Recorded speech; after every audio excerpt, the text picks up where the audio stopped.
Stream Elements says, Dicebaggery is now live streaming tabletop RPGs, the Vivid Vale Session 3 Crytures TTRPG West Marches campaign.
Alright, can you guys hear me? Yep, I can hear you. Alright, we are live. Hello, viewers. This is Dicebag, artist, game designer, world builder, and occasional VTuber, and we're back with more Crytures playtesting. And with me, who do we have here? Sound off. Cat. I am Cat with a Mouse. loyal viewer, now participant, and I bring 2 characters to our little party. Your lovable Ed, son of Edward, and the smart and very beautiful Cara Lee. Yes. And I am what? Go ahead. Right, sorry. Want to make sure I wasn't interrupting one. I am once again, as always, Hunter, aka the Ultra American TTRPGer, playing once again your beloved yet misfit Red Wizard Richard and his awesome but sometimes lazy Dorkish. All right, so Kat, are you bringing both Ed and Kara along with us? Yeah, I believe Ed would have probably sent a message bragging about his victory in the field, and Kara would have probably replied saying, "How interesting. Allow me to assist." And she'll have come right out. All right. So this time around, Eager to get in the field. this time around, you guys are not hunting down the nest from before, but going out to do some exploration. So, are you guys like all stocked up at this point? For the most part, I believe I am. Alrighty. Yep.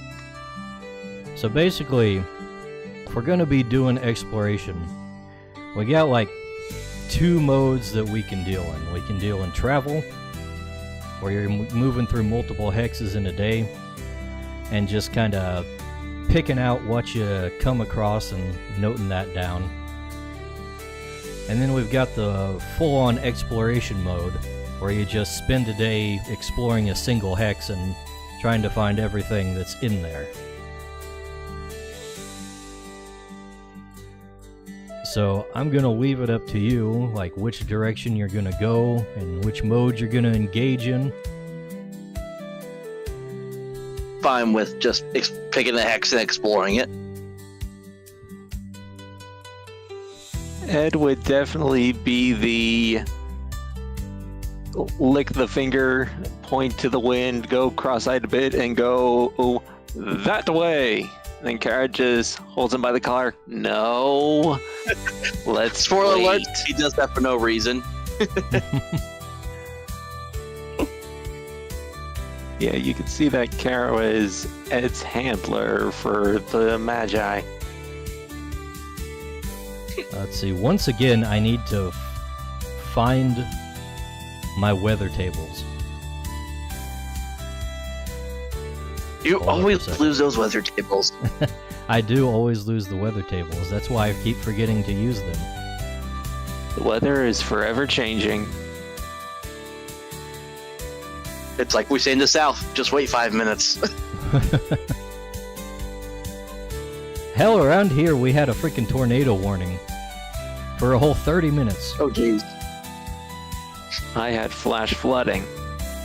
And then I went out and got Hardee's. It's like, tornado warning, must be Tuesday. Yeah.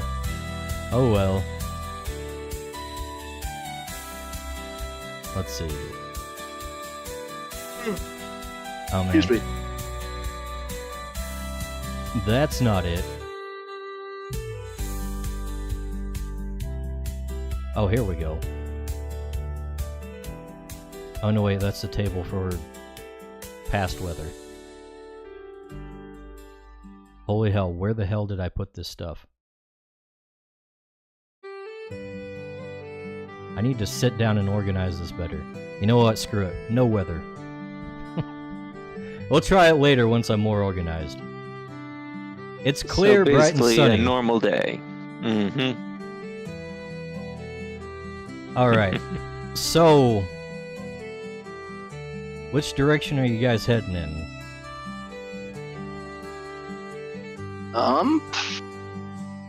You should have like I guess- tool tips for the hexes that are on there already. If you hover over it. let's see. There's the Westwoods, two different Westwood camps. Open, deep, and then the middle area we don't have anything about yet. Yeah, that's your base. That's the town. Oh, we're in the middle. Okay. Right. All right. Sorry, I wasn't zoomed in enough to know. Here. We'll All put. right, let's go. Oh yeah, that would be helpful. So each different biome, like the deep woods and the wet woods, they all have like a different density. So deep woods is like a density of 8. Wet woods and open woods are density 7. So density kind of affects how far you can travel or how much stamina it takes to travel through a thing. And also how much you'll actually find in there, and kind of the relative danger of the place. It's like I almost want to, just because there's 6 hexes, I almost just want to roll a d6 and make it a random chance. I was gonna suggest a D4 for the 4 cardinal directions. That could also be a thing too. Hold on. So, well, there's 6 hexes. The d6 one makes a little more sense to me. So starting with the first open woods would be 1, second 2, first wetwood 3, second wetwood 4, deep wood 5, and the last deep wood with skillness 6. Uh-oh. Oh no! We're walking back to the deep woods, towards the skittle nest.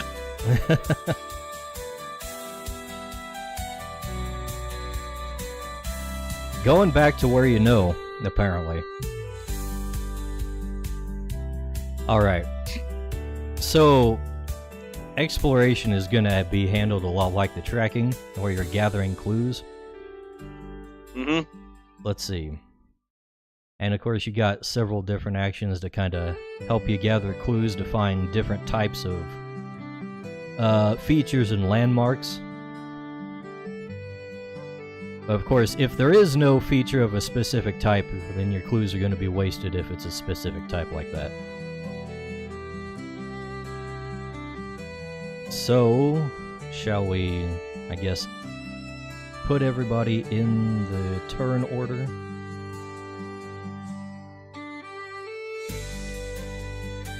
Like, you want us to roll for turn order, or do we just want to figure out like what order we're going in? I'm just adding them myself here. I gotcha. You guys can figure it out which order you want to, what's your marching order and what all that is.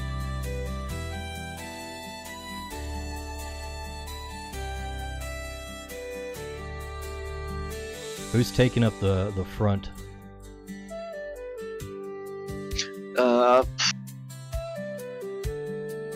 You can see I think- Ed just raring to go. Ed I think wants- Ed's gonna be like going off in the front with the handler behind him and me trying to catch up.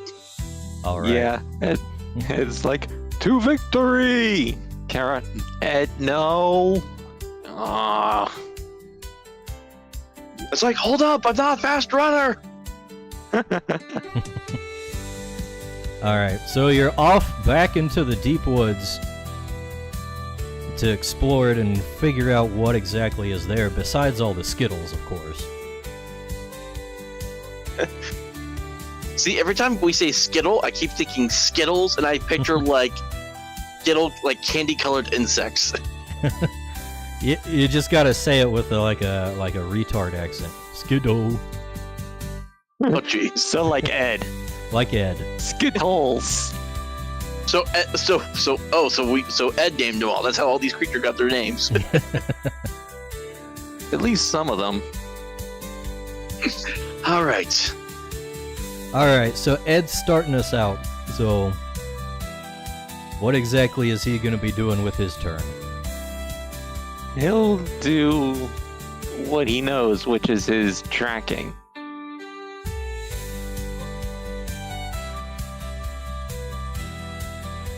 Which is sense plus zoology. So that is 7 D10s. +1 because of his wild child.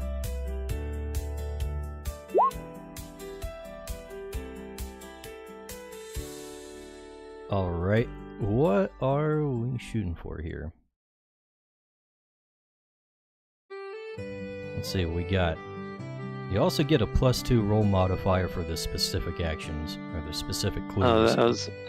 Alright, that was a +1, so... So that's a +3 altogether on your rolls, and you got 7, 5, 2, 8, 2, 3, 4. Deep Woods is density of 8, so you need a 5 or higher to hit. So 1, 2, 3... 3 successes there? Alright, let me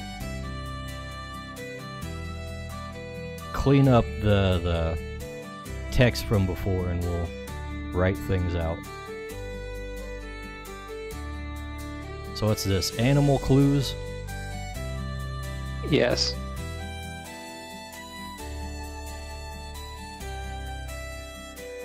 Okay, I'm very particular about the colors I put on my map here, so give me a second. Yeah, it's sort of Ed's in Bloodhound Moan Kara's trying to hold the leash, like, Ed, please, watch it, careful! I bet Richard's just laughing, looking at everything. Alright, 3 animal clues. Now, Psychic gets her turn here.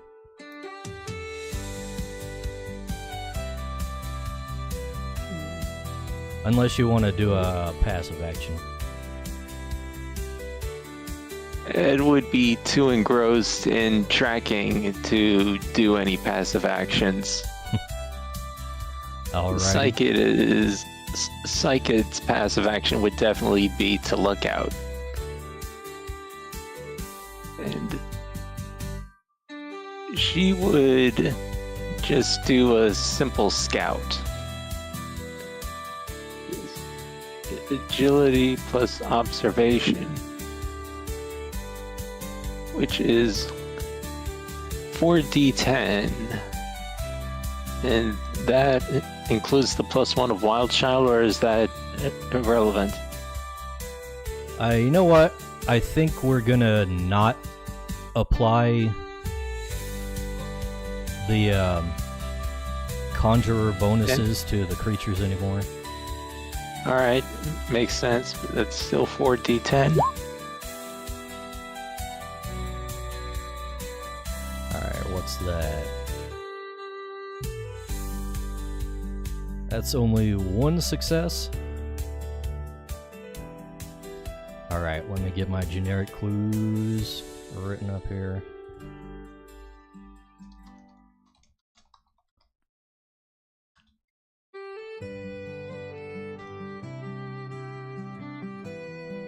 Hopefully I can edit these easily. Mm-hmm. And what's the last time? Ruin clues, okay.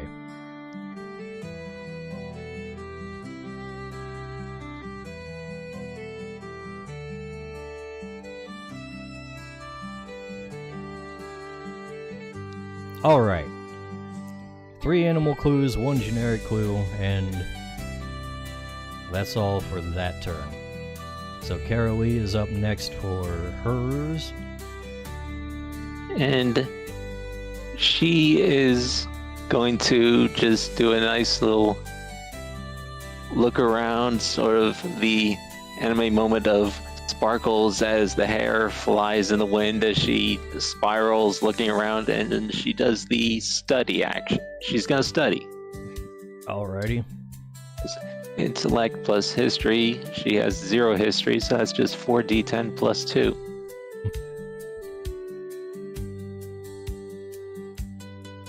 Alright, that is 1 success.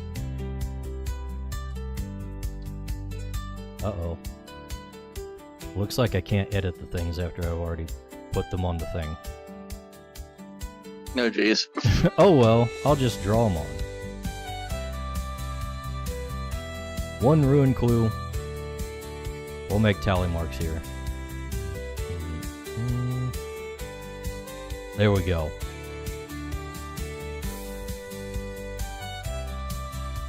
Alright, you can see some evidence of previous inhabitants. And of course, there's tons of animal tracks in this place. Also, you think you see some humans. It's human tracks too. From Ed, looking around.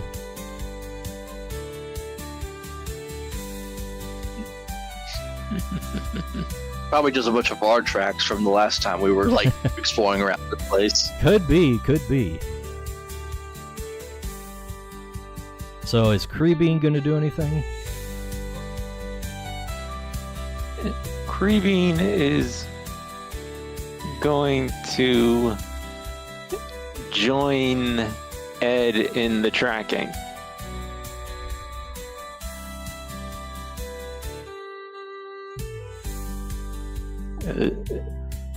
So that's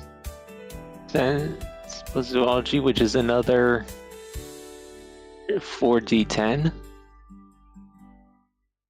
with a +2.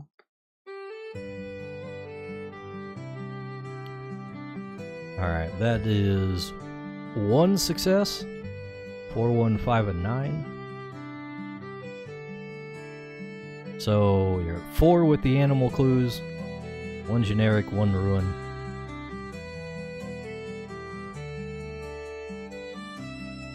Now you already know there's a skittle nest here, so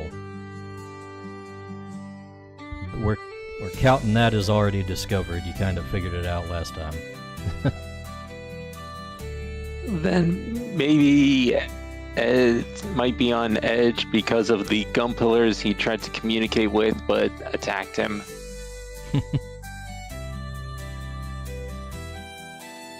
And once you have 5 clues, you can go ahead and spend them to uncover a feature. Which is probably what Legume is going to do, as he is the curious type. Alright. So I assume you're spending the 4 animal clues and the generic one? Correct.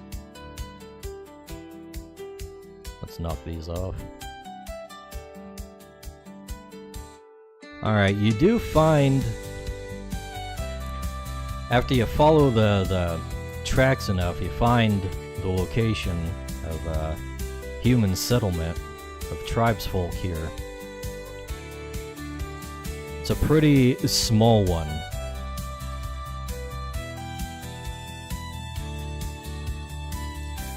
So, if they're there, you can go ahead and talk to them. Maybe they'll know something. Or, I don't know, they might not like you. Who knows?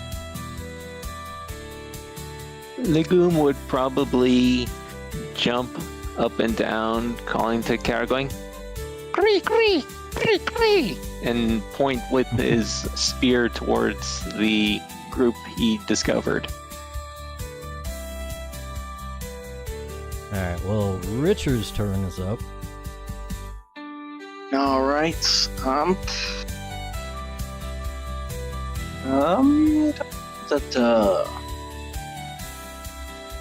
I guess we could just search for some more clues right now. Are you gonna leave the tribesfolk alone? I don't think Richard would be thinking about bothering them just yet. So sense, observation, only 4 dice. Keep forgetting I made Richard very much average to like test how far I could do with this game. So I just made him a very average dude. Nothing wrong with being average. Alright. Oh wait, I can edit the things.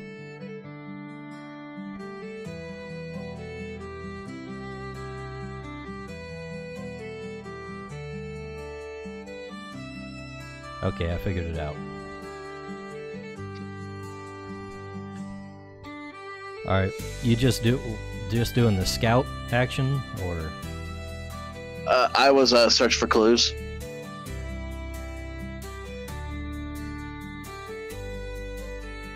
You using the tracking rules there? Yeah, the search for clues. Sensible observation. I rolled 2 dice. Okay, we're in the exploration Need 4 mode. dice. Oh, I thought we were doing tracking. No, tracking is one of the actions you can do under exploration. Okay, hang on. Okay, so agility plus observation, then hold on. Observation 1, agility. Okay, it's still 4 dice either way, so that roll's still good. For Alright. generic clues. Yeah, for scout. That would be 0 successes, unfortunately. Ooh. Alright. The deep woods is pretty dense. So, Torkish can take his turn. Let's see, what would I have Torkish do?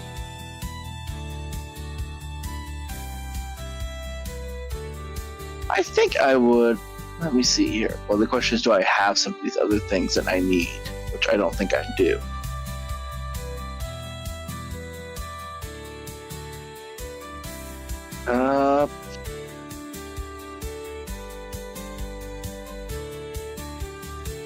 Let's see about maybe.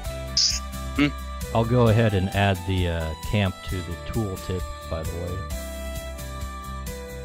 Let's just see if I can. Torkish can survey. So it'll be plus. I think I don't have survival, so it'll only be his intellect I'm rolling then. Alright. So it's only 2 dice for Torkish.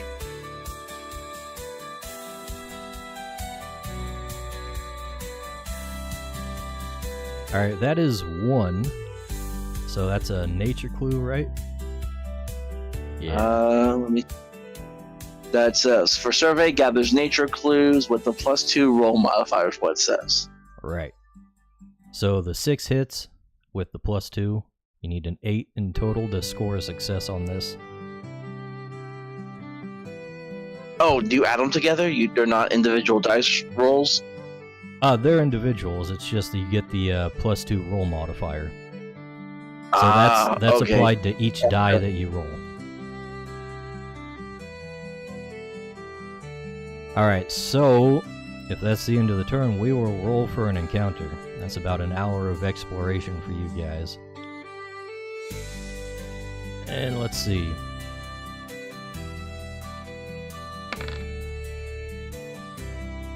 The coast is clear. You're not seeing any creature activity or anything coming around to you other than, the tracks. But you know what those are.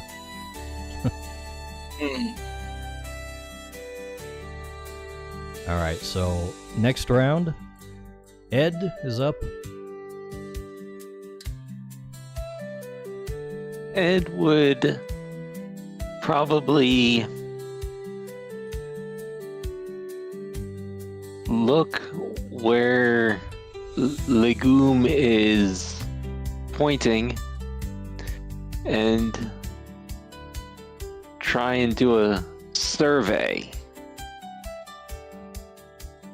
Alright. That is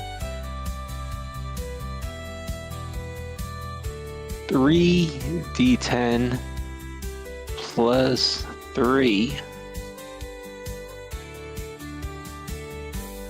Oof. That's not so good. That's a crit fail. Yeah, he would have had his head looking along the spear and just fallen face first into the mud while following the spear and tripping over his own feet. Whoop! Oop. I'm in the mud. Alright. Ed has ruined one of the clues, so we're gonna knock one off of your nature clues for the critical failure. Good job, Ed. You did. Richard did think he was He heard some the trickle of water from before, but all the commotion has made him lose it. It's like, dang it, Ed. Sorry. It's like Chris will probably just jump up onto Ed's boat, which is currently in the air, and then do a little survey, try and get some of those nature clues back. All right. It's just intellect survival. Survival. So that's another 3d10 plus 2. That's a little better. That is a little better. That is 1 success. What was this, a survey? Yes. Alright. So 1 more nature clue there. Yeah, Back up where you Crystal were. would have found the clue that Ed accidentally removed. She's got the keen cat ears. She can pick up on that trickle of water from before. Yeah. Alright. Now, Carolee. She'll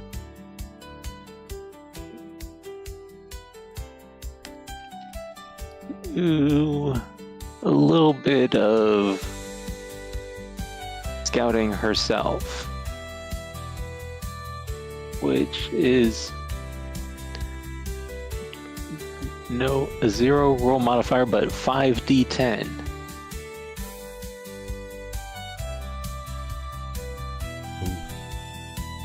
That is 1 success.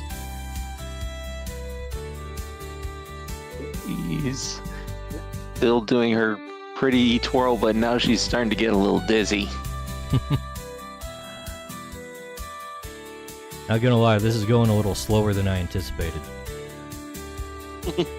Nothing wrong with fleshing out your characters. Alright, Creebean, is he gonna do anything?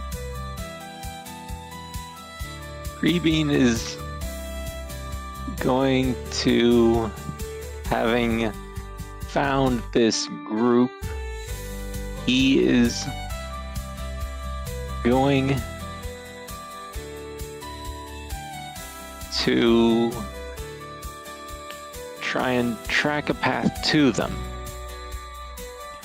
Oh, you already know where the camp is at. You can go there whenever you want. Then he would probably then just do a general scout after getting Kara's attention, which is just 2d10 for the bean. Oof. No successes. 3 and 3. Yeah, he's focused on making sure she's standing upright.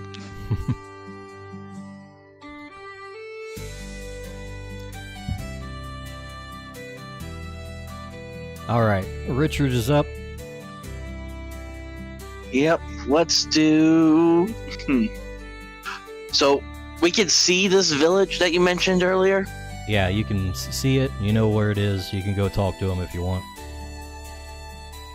I guess there's nothing really else to do here, so let's, I guess Richard and Torkish will make their way down towards this village. Alright. So, they're a little surprised to see other people hanging around. It's not a very big camp, probably only about 10 guys and girls. So they greet you a little standoffishly, like wondering what you're doing out here.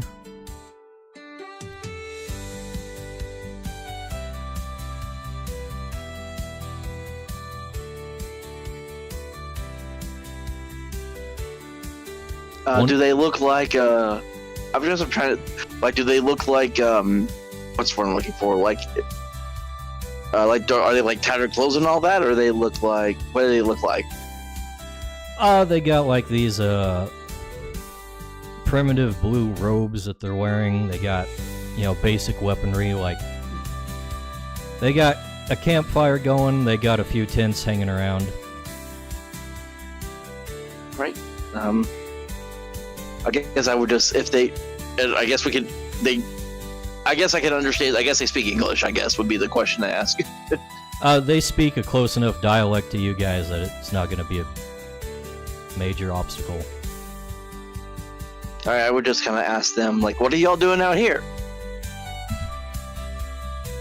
Okay, well, the guy you assume to be the leader comes up and starts talking. He says we are just out here gathering what we need before we move on to our next seasonal location. What brings you out here? I will I'll wave a hand back to Ed, and what was your other character's name, Ed? Leon? Kara Lee. Yeah, to Ed and Kara Lee, it'd be just like, oh, we're just kind of out exploring. We know there was a skittle nest not too far from this area a while back, but we're trying to avoid that for the time being. We're just trying to get a better sense of what else is out here. Okay, he says, oh, you know about the Skittles. They've been... Ed just looks up, covered in mud. We fought them and saw the gum pillars. He says, oh, so you've been fighting them too. We've had trouble with them, but it seems like there's fewer of them around lately. Oh, really? What makes you say that? Well, we haven't encountered them as much since last week. That's interesting.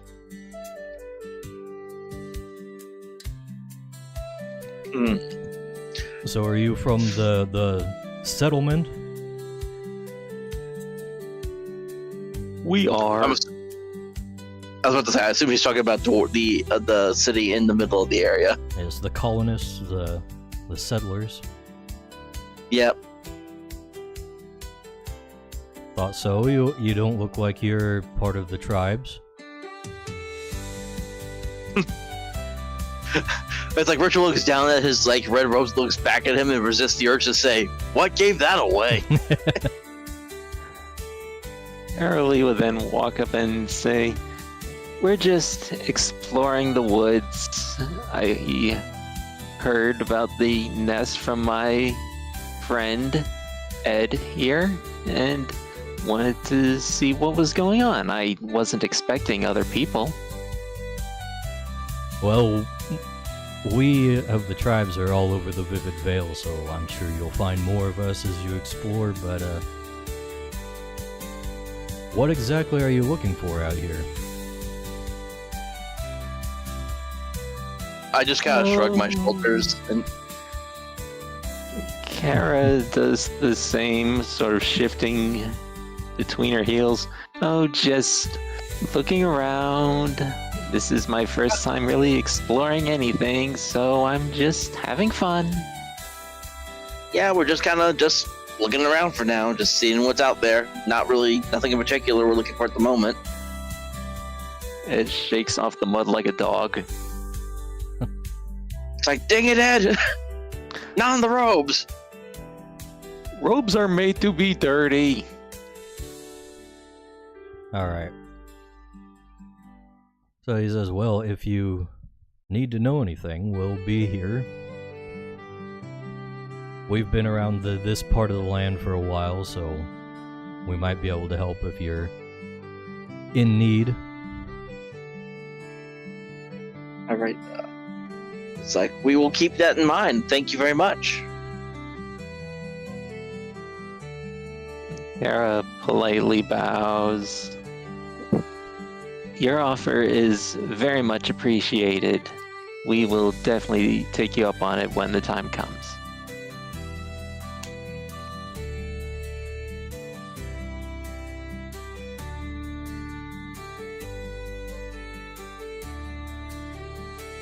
All right. Are you taking your leave? I guess we're going to take our leave at that point. I don't know if there's anything else we can do here at this point.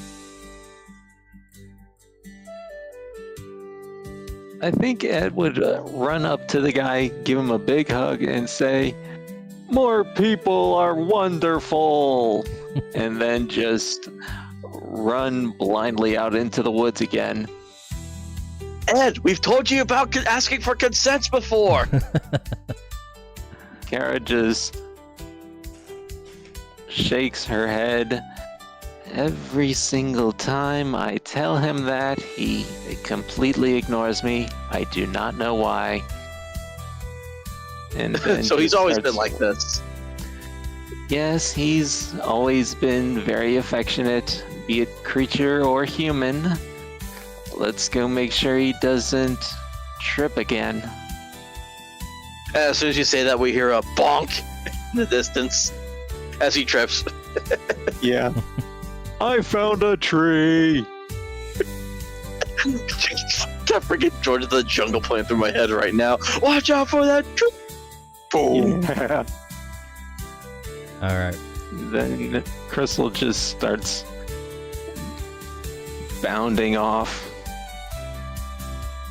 Well, if it wasn't clear, you can always check with the tribe camps to gather clues from them. All right. That And would this be- was outside. Was this in or outside of Deep Woods we were exploring? That's we in found the the camp. deep woods. Okay.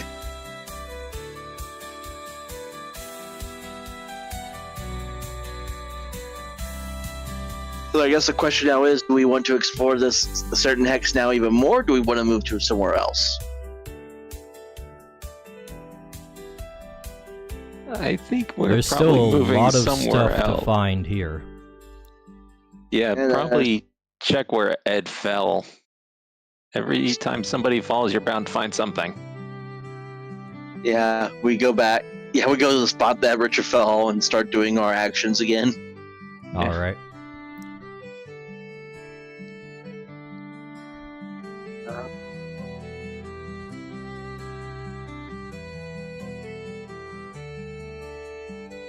So is Richard So I gonna? guess, do you want?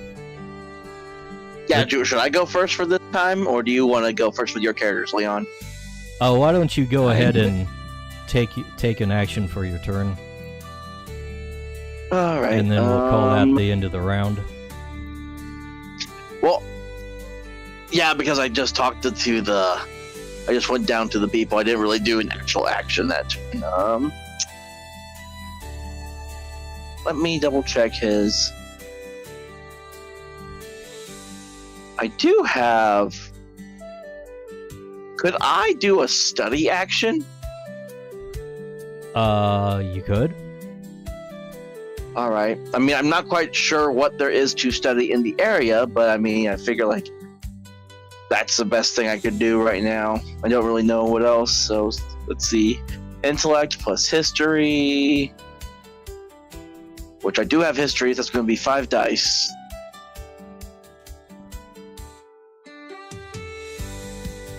That's a pretty good roll. Ooh. Okay. And that's ruin clues with +2 roll modifier. Looks That like is- 2 successes. 3 successes for the 10. Ooh. Mm-hmm. So you're up to 4 ruin, 1 generic, and 1 nature. You're seeing a lot of evidence of ancient inhabitation. You got some like leftovers from what you assume to be paved paths, like you see some bricks buried in the ground in some places.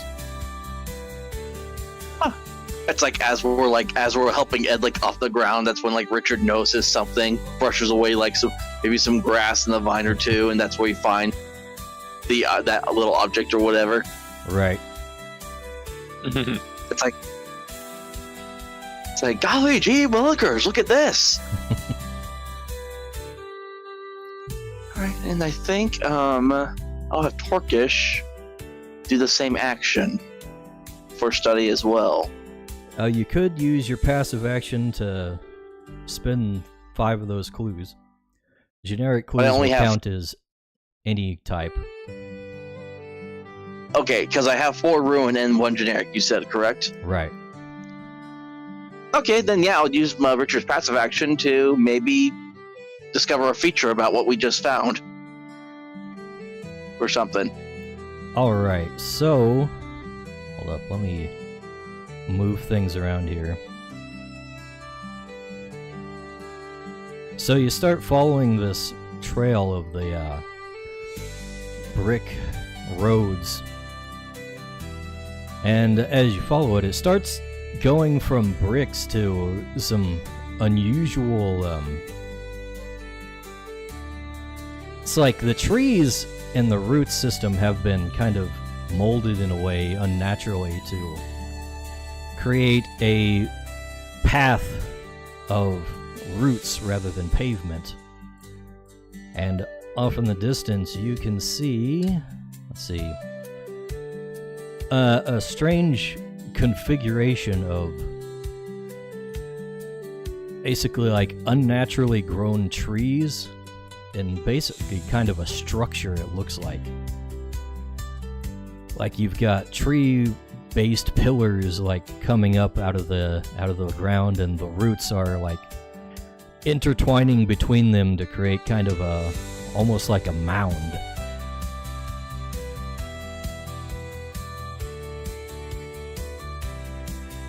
Huh. So is it like remnants of an old building, or it's like all these like plants and stuff make what looks like a building? It's definitely not natural, is what you can say. Okay. Is there like an? I guess the question I asked is there like an opening? Yeah, there is.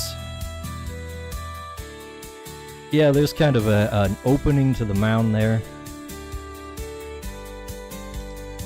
Huh.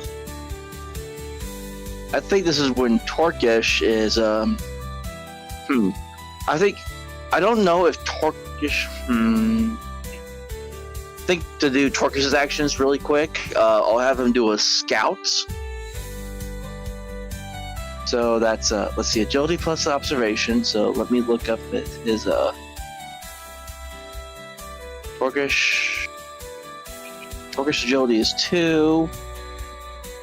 My observation is 1, so I'm rolling 3 for Torkish.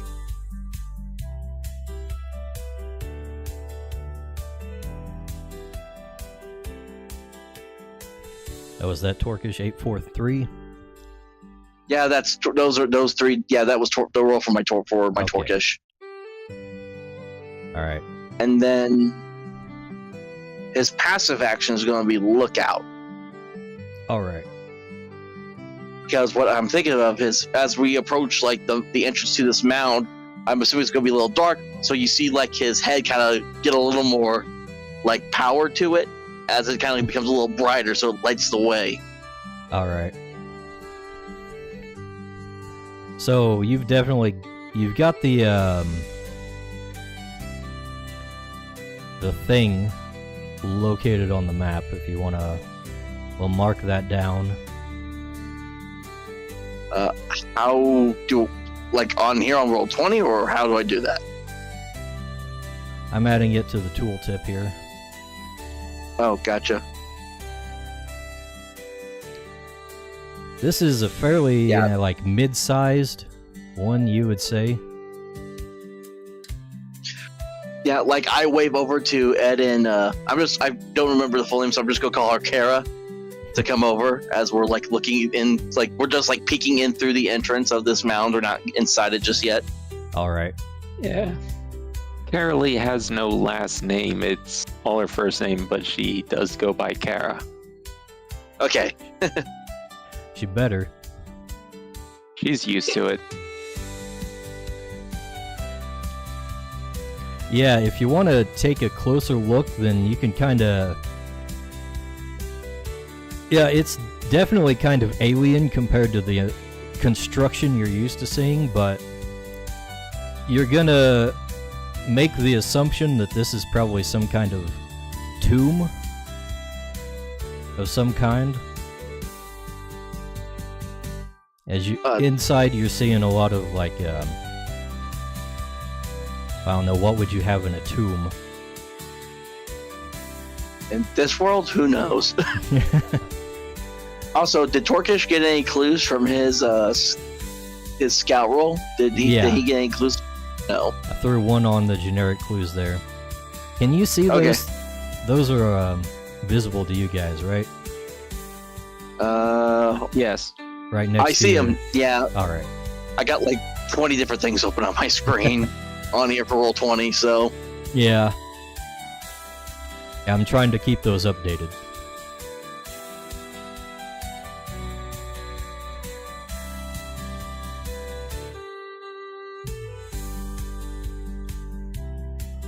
Alright, so it's your turn now for Ed and Kara. But wait. Oh. That's the end of the round. Oh, okay. Bad.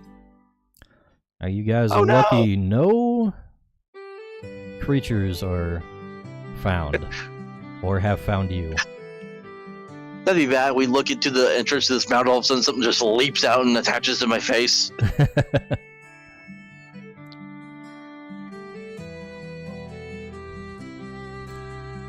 Ed would probably slink up behind Richard. What you looking at? It's like I found this weird mound thing. Looks almost like a structure of its own. Ed furrows. He says, "Can I borrow your friend?" Pointing at the Torkish. Would my Torkish be okay to go along with someone else, or would he rather stay by me? I mean, he'll do what you'd want him to. The question is, if I tell him, would he do it? Yeah. Okay. It's like, yeah, so I will. It's like, okay, all right, Torkish, going with Ed. Light the path, please. And then Ed just picks Torkish up like a little child holding a cat under its pits and just walks forward, holding Torkish out like a giant flashlight. I just felt like it's like Torkish, as he just gets surprised as you pick him up suddenly. Yeah. Do not worry, I am gentle. And Ed does a survey. If you're gonna go in the thing, then we're gonna be switching to some different kinds of rules here, because that will be investigating a whole dungeon. By the way, I'm down with that. Sounds like fun. Let me pull up some new charts. And when you say you're holding Torkish like a flashlight, like, are you holding him upright like a torch, or are you like holding him like from the side, like you would point at like a flashlight? You sort of imagine holding a giant pot. You sort of hold it at an angle forward, but back enough so that you can support its weight. So he's holding him like a spotlight.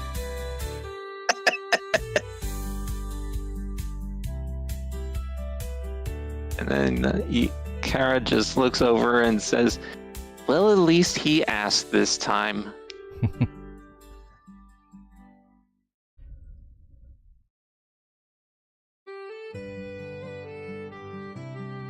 Alright. Hold on, I need to roll up some stuff for this first room. In the meantime, I will make the roll, and we'll see what's what after. Let's see. Uh-oh. Discord crashed. Did you just crash? Discord did. Everything else is Okay. alright. We're lucky this time. All right. I was gonna say, Leon, I wouldn't do the roll because he said there's gonna be a whole completely different set of rules for dungeon exploring. Yeah, we are drawing up a tactical map right now. Let's see. And you might need. You also lost the music, so if you want to get that up. Oh, that's right. We should probably change the music while I'm at it. Make it spooky. Let's see. Yeah, I just imagine the classic Scooby-Doo music playing. All of a sudden, we're running around trying to escape from something, and you hear someone playing, going, "What's this, Scooby-Doo? We're coming after you!" God, I'm old. Na na na na na na na na na na na na na na na na. We are old.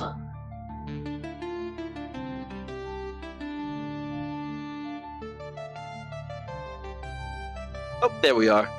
So I got the Rumble stream opened up on one of my computers too, so I get in case anyone chats or not. Right.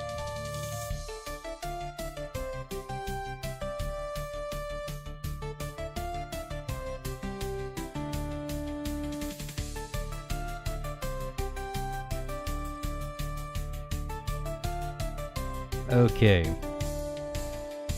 So let's see.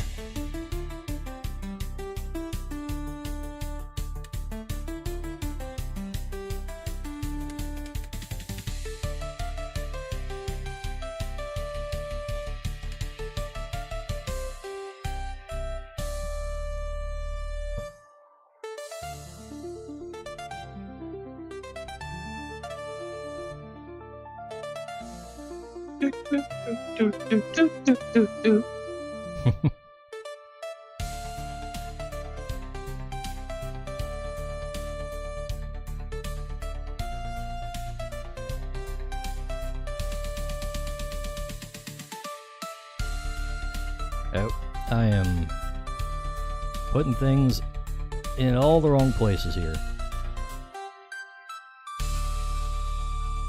Gotta make sure everything lines up with the grid.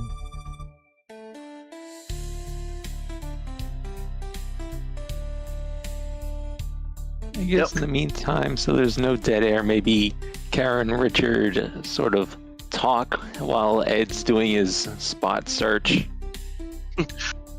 Yeah, just the two of us following right behind him to make sure, like trying to keep track of him, but also like being like having our own little conversation as well. Kind of sort of like a.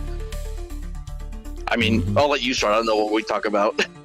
Yeah, Karen would probably start with, "So, how did you end up with our lovable friend here?" Well, I was learning and training under the League of Magi, is it, or Legion of Magi? I'm getting League them of Magi. League of Magi. I was training under them, and I'm not really the best at magic. Like I know some, but I've always loved like reading about the creatures and what they and all the different stuff they do. That's actually how I came across my Twerkish one day. I was just kind of walking around and we just kind of stumbled into each other. His flame, and it was like it was rain. I was trying to get out of the rain, and his flame was almost out. So I rescued him. Oh, that's so sweet.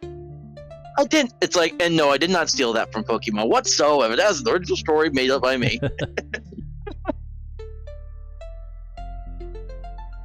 It's like, and so the League of Magi thought I would be better off possibly doing other things. So they let me have a break in my studies to kind of just go out and help the town. And that's where I met Ed and all our other friends. And now you, I guess. That's so wonderful. And I just imagine Richard, like, he's like trying to pull down like his wizard hat to hide his blush on his face because he's probably thinking like, oh, All right. Are you guys on the new map now? Yep, I see it. Ed and Psychic are, Kara and Legume are not. Yeah, you can just drag them onto the map from the journal. I got this. I had this weird bar appear on my screen suddenly. It shows like. It shows. Oh nope! Now it's gone. Okay. Alright, I got them. Yeah. I don't know. You need tokens for your characters because I don't know which one's Ed. Oh, hang on, roll 20 is acting up funny for me. I have Yeah. to refresh. They should have names under them. I don't. Yeah, I can see my names. I can't see their names. Try clicking on the tokens. Then clicking off of them. That's what made it show up for me. Yeah, it's not.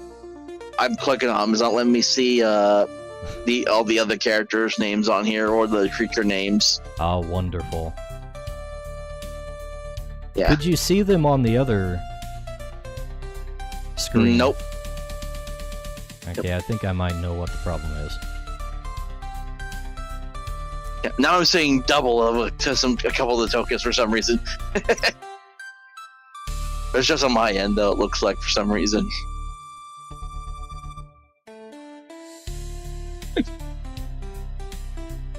The joys of technology.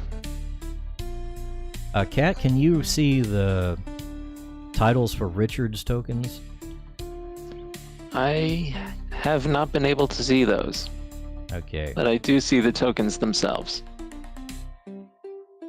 I'm trying to update the journals so everybody can see everybody.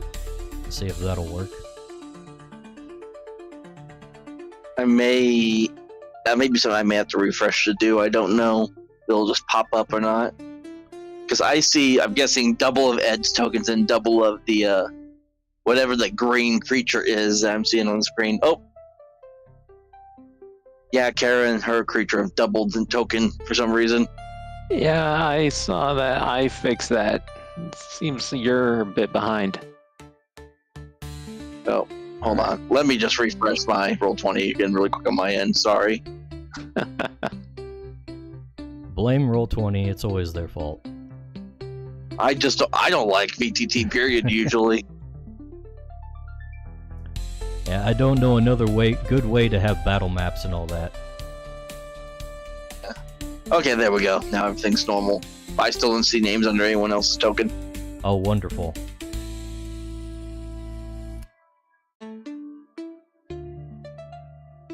At least as long as we can see the tokens and the creatures, we should be fine. Oh, that's what that is. Okay, that's interesting. Alright, I've got double Kara and Cree Beans here. So you need to update yours now. Because I had to refresh mine and it's not double anymore. Let's see.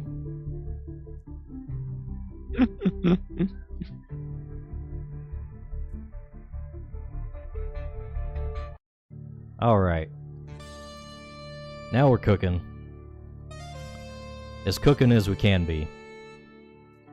And one of my tokens that I put down is not there.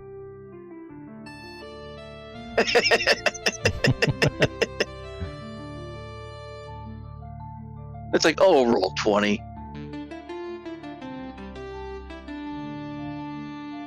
Alright. So as you peek in here, you see basically a long hallway going into the darkness. And there's a couple of pedestals kind of things next to a side exit on the tunnel.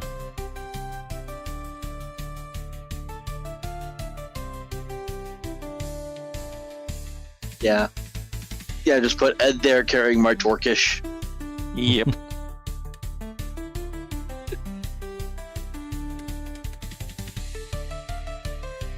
Alright, so Ed's leading the way, so what's Ed doing?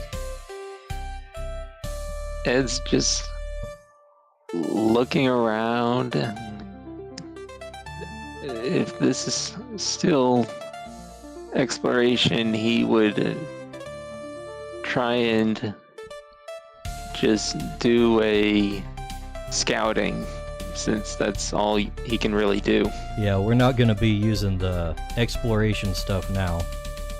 You are in dungeon crawl mode, so go ahead and move around and choose something to look at or investigate or whatever. Well, if he sees the pedestal, he would probably move towards that first pedestal and probably think, holding Torkish over it and seeing if he should put Torkish down on it or not. Well, let me pull up some random stuff here. If you're gonna look at the pedestal, I haven't used these for a while, so the rules are gonna be further down in my Google Docs. Here we go.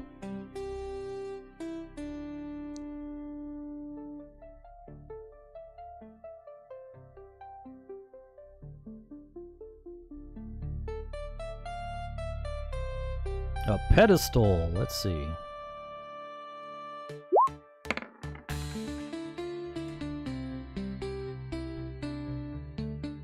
Ooh, okay.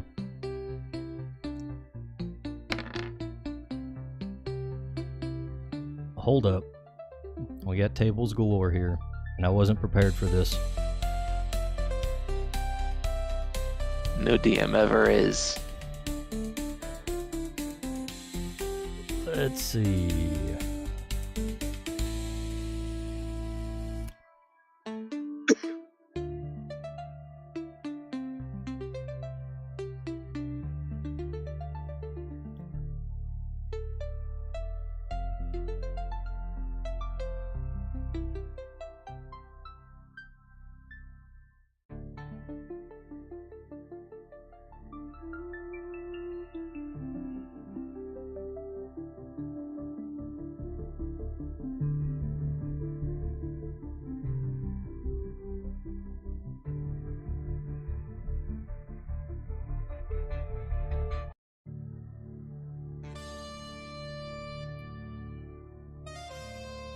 Alright.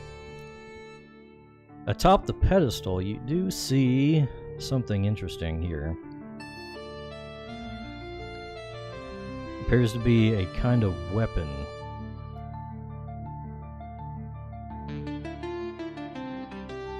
It's got a collection of knives here, sitting atop the pedestal.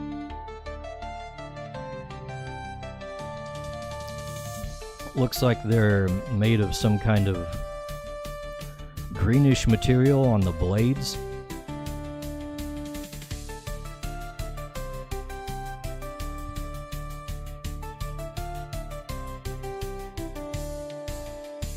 Ed would put Torkish down on the floor and say, "I found knives."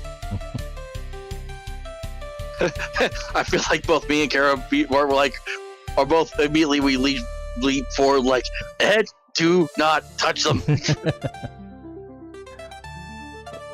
Well, at least he's not touching them. Yet. Alright, is there any particular things you want to look for in here? In regards to the pedestal? I think Kara would then come up on the other side of Torkish and examine the rest of the pedestal itself, waiting to focus on the knives last. Yeah, All I right. think we'd all are probably gonna focus on like what these knives are. Alright, why don't you give me a sense plus observation roll here? Alright. Right.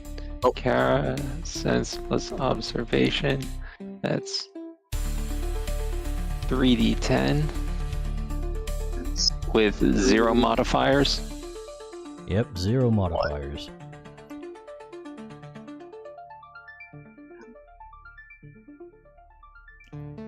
Yeah. You guys can feel there appears to be something up with this. Let's see.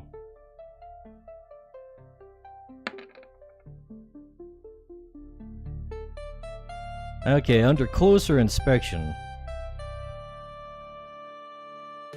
you think it's safe. Alright. Do I get anything extra from the crit I got? Yeah, you got an extra success. Okay, You're pretty no sure extra there's piece of information. there's nothing funky going on with this. It looks weird. It's like made out of some kind of curling tree branches coming up from the ground.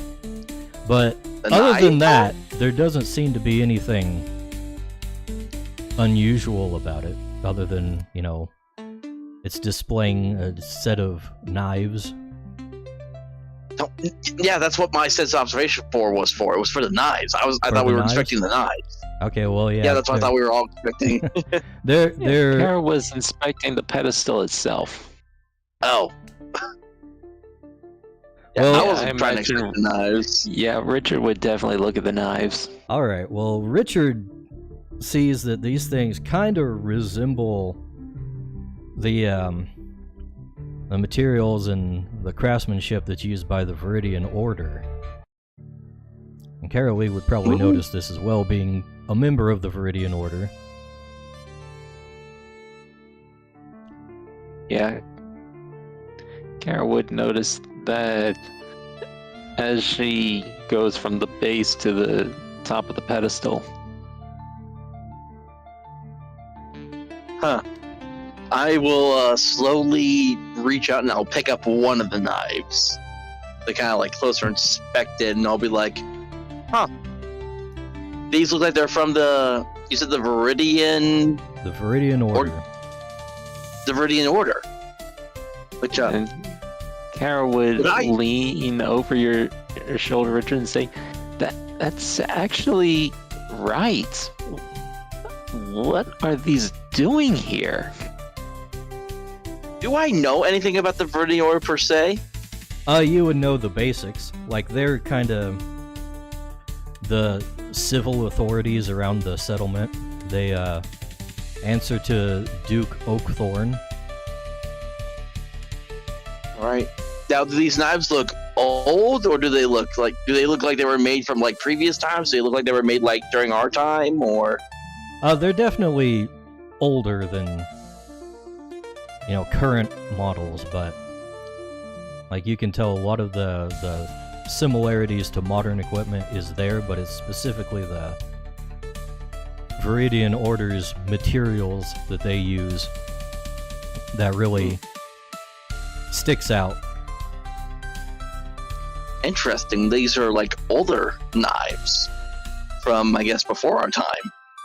Not too far back, but far enough.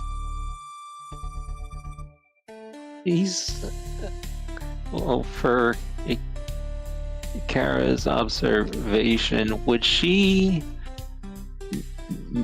how pristine are the knives? They're not really pristine at all. They've clearly been sitting there for a while. But then Kara would say, these are definitely old. You can see it in the weathering, but what are these doing here? I don't understand.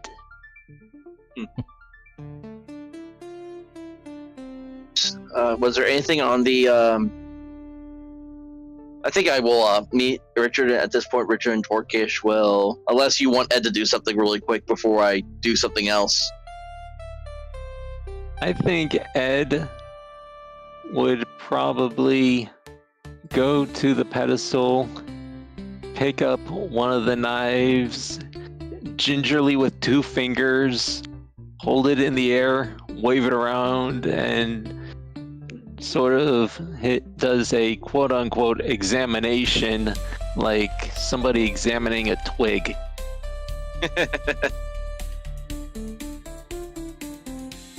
All right, then Richard would Beckett's Torquay follow him, and we'll see if there's anything on the other pedestal. Alrighty. Let's see.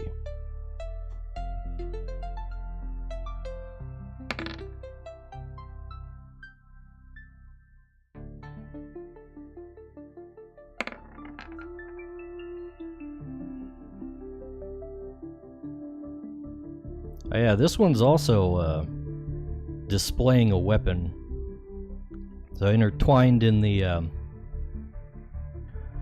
branches that are twisting up out of the thing, it's got a it appears to be a magic scepter in the branches. Ooh. Yeah, I will call Kara and Ed over to look at this as well. Kara would come over. Ed would, having a knife in his hand, test it by stabbing it into the wood of the wall in front of him. It sticks. When he pulls it out of the wood, does the knife break? No, the knife is pretty solid. I was expecting him to say, like, the tree comes alive, branches fall, everyone dies. We're not that lucky. You do notice That would... that Okay.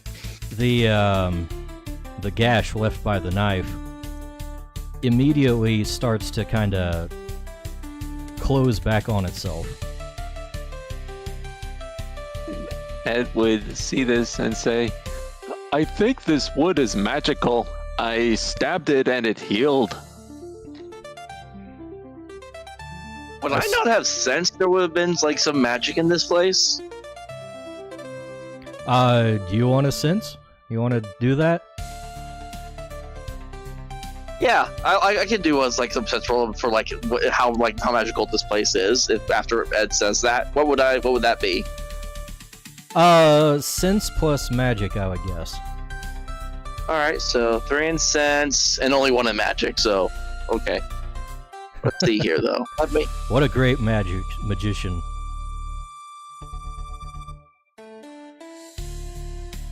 All right, yeah, you can tell there's like the magic itself here ain't super strong, but like the scale of it being used to make an entire structure, that's definitely unusual. So yeah, the wood is definitely living, like it's still growing and everything. So is it kind of like how one would describe like an old magic would feel like in this place? Yeah, it's definitely pretty old. Yeah, like I'm kind of like gripping onto my own wizard staff as I just kind of look around to get a feel of this place. I'm like, yeah, there's like an old magic flowing through this place. It's faint, but I mean, I sense it almost everywhere. And Kara would inspect the staff, saying, Viridian Order artifacts here? I thought everything was already collected in town. Well, I guess we should ask, does the staff also look like it's from the Viridian Order too, or something else? Oh yeah. It's got the same kind of living wood materials. It's got like let's see, what do they have? Like the like around where the usual crystals would be, there's like a magical flower bloom surrounding it. Huh. I'm gonna pick up the staff. The scepter? Kara would put her hand out, grabbing Richard, saying, I appreciate your want to check, but wait, I should check first. I may not have magic, but if something does happen, better me than you.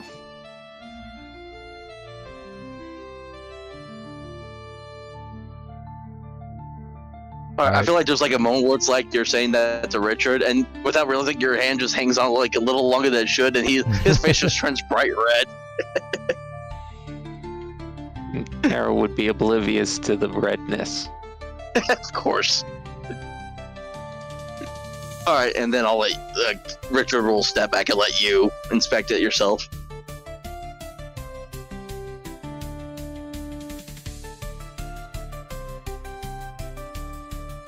Alright, so let's see. With Are Kara's you reaching out intellect, for it? Kara would definitely reach out for the staff, being slow and careful, like picking up a very precious artifact off of a museum floor.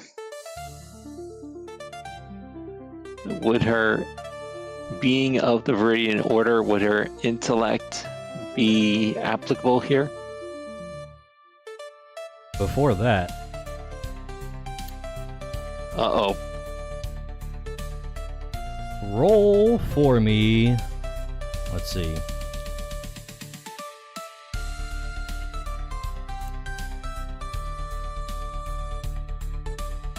Let's see, what would be a good one for this? Just saw Kara does have 1 point in magic. Yeah, let's roll sense plus magic here. That's another 3d10.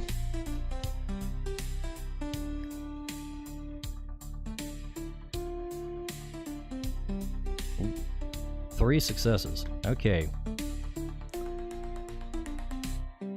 As you reach out and grab hold of it, you feel this surge of energy go up your arm, and it's like a warning. It's like not enough. You pull your hand back away so it doesn't get all the way into you, but you can feel that there is something residual inside of this thing. Kara would look at the staff in her hands and be like, huh, guess I do have a bit of magic after all. It's definitely something.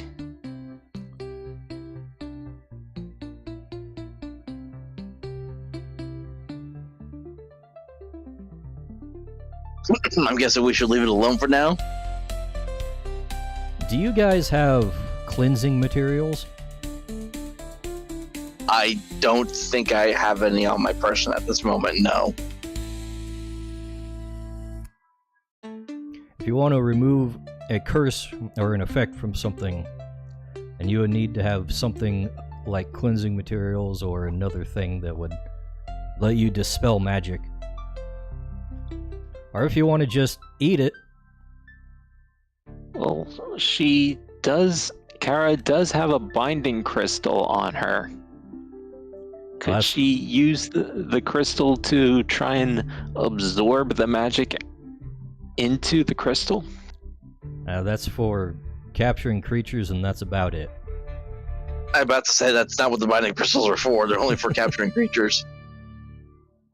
In which case, Kara would probably say, this is why I signed up for this. Get out of the library, pick up strange things, and she'll just reach out, grab it, and pull it up all in one swift motion, being like, screw it. Oh no. Alright. Let's see. How do we adjudicate this?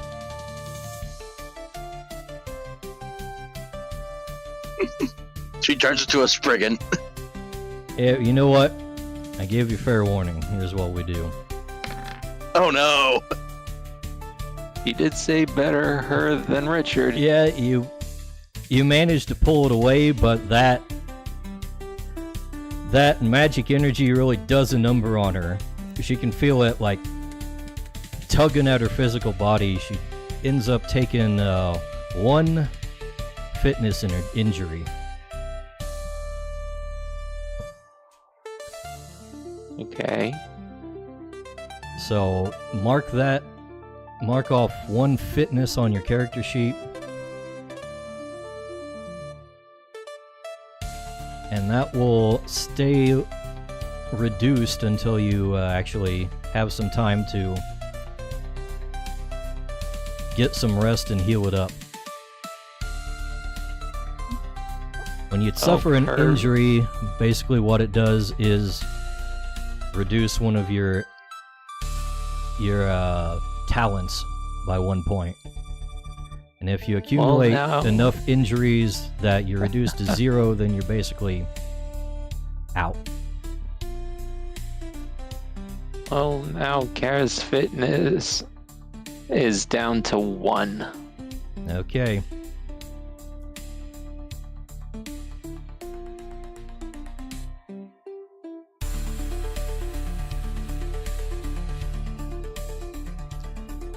Okay, so... So... Are you okay? I guess I'll just ask her. You'd see her probably use the staff to hold her up. He's panting heavily. That was exhilarating. Not sure that's what I'd be looking for, but at least you feel that way. She's a masochist. Whoops. She's been in the library too long. Good night, everybody. All right, so I guess we want to go. So there's obviously like a pathway between these 2 pillars right here that leads into something. Yeah, there's a room in there. So do we want to go? So I guess asking you out of character, do we want to go in the room or do we want to continue down like this long hallway?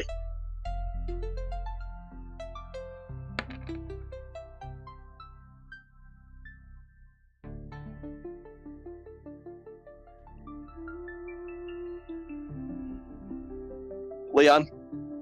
Sorry, I thought you were talking to Dice Bag. No. I'm talking I'm to not you. the one making decisions. Well, Kara would definitely look down this corridor and say, I think we should rest outside first. Make sure that this staff doesn't give us any surprises if we trek further. Okay, I think I'm fine with that. I just picture like Ed and Richard will help Kara get out of the cave. We'll just kind of rest near the entrance for a little bit. And Ed grabs the rest of the knives, saying, waste not, want not. All right.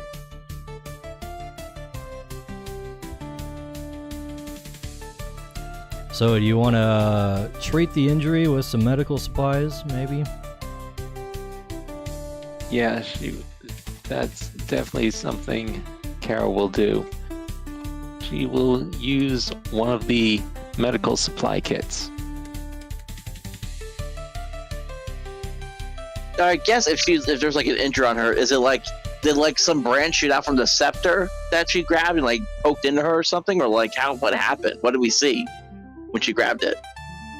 It's just like a how would you describe it? Like a greenish energy flows out of the thing into her arm and through her body. Magic taking root in the host. So she's magically hurt, not physically hurt. Yeah.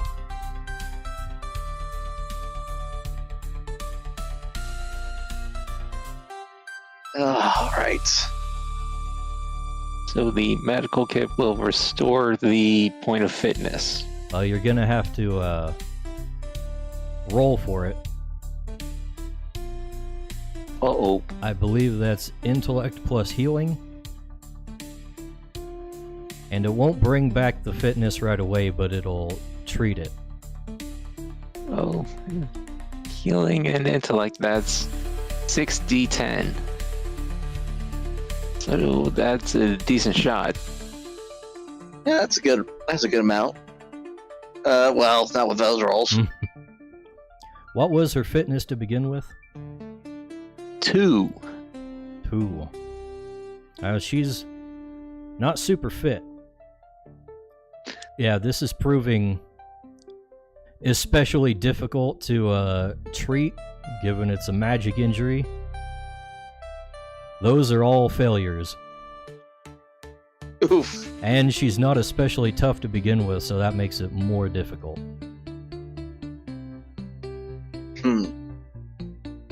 Ed has 1 point in healing. Is there any way he can try to assist? Try and bump a roll or 2 up? Do you have more medical supplies?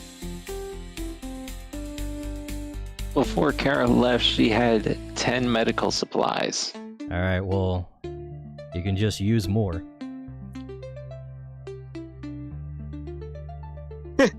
It's like Richard's pulling out the one he has as a kit, and he just sees Ed dump like 9 more out of his backpack.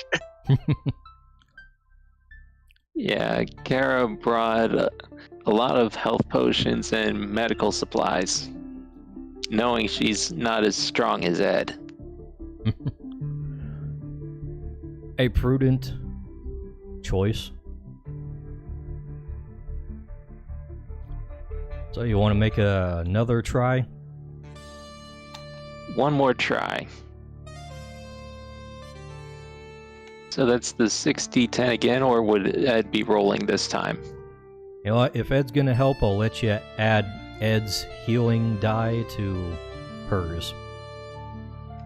Alright, so that's 7d10. Here we go. Alright. This time, you got it.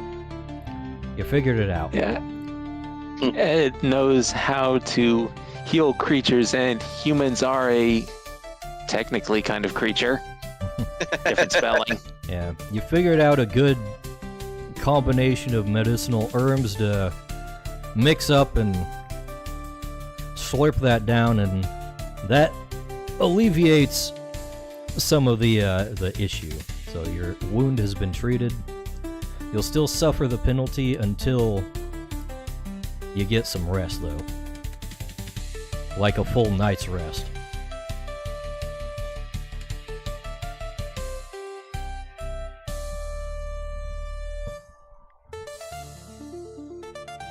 Yeah, Carol would be... Thank you, Ed, but I'm pretty much done. I'll stay here at the edge and keep watch for you guys.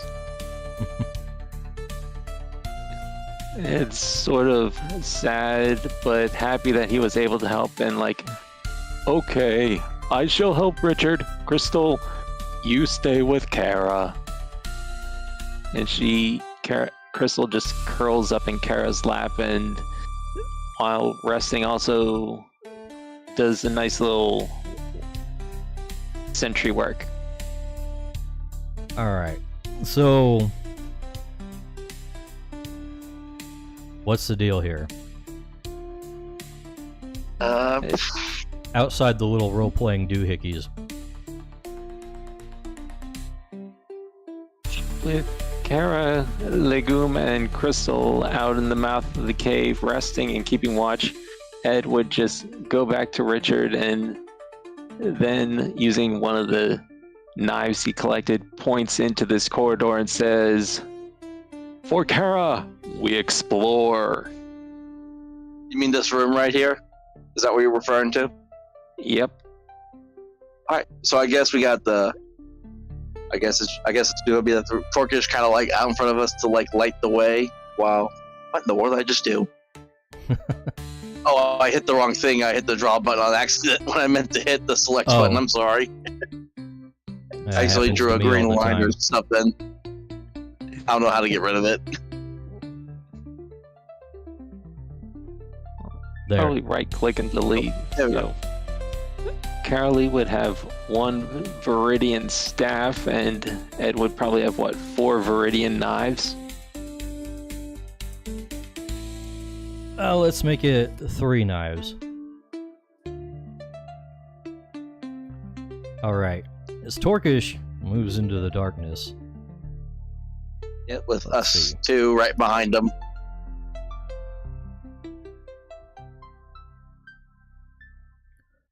Let's see, this one. There's a collection of pots around the edges of the room here.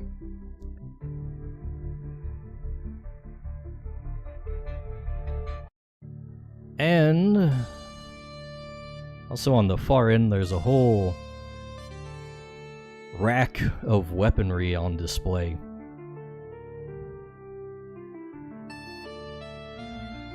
Like, holy crap.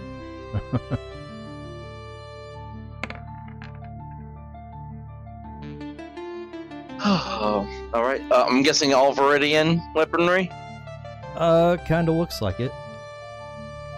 There's also a couple, like, small wooden protrusions on each side of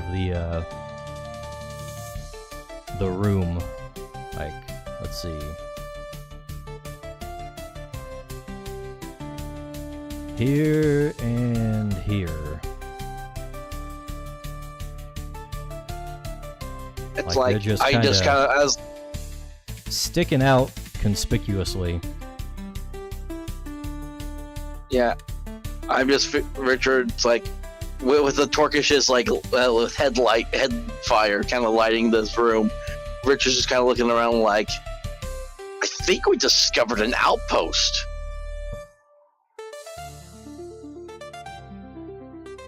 I mean, why else would all this armor and weaponry and stuff be here? Maybe? Let's see. It's just staring around and going, this is a lot of sharp things.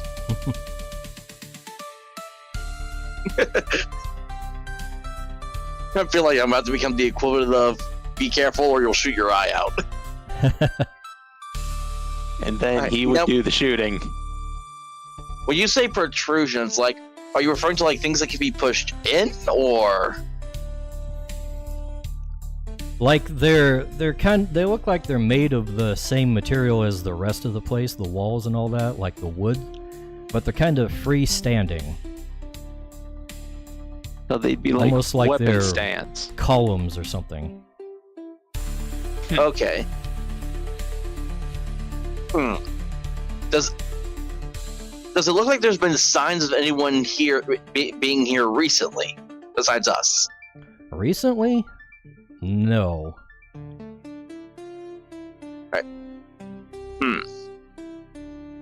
All right. And what is these? Are these like baskets or vases that you put on here?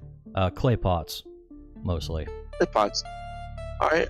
I walk over to look inside one of the clay pots. All right. Let's see.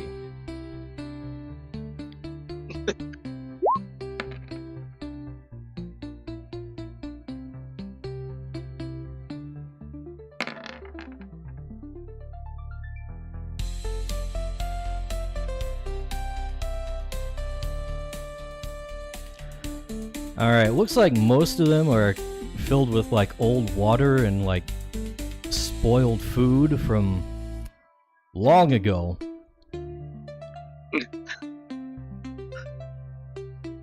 Yeah, I look back out, I get like a good whiff. I'm like, oh, stinky. And I turn to Ed, I'm like, Ed, it's like, stuff in vase is bad. Don't eat. Don't drink. Okay. Ugh.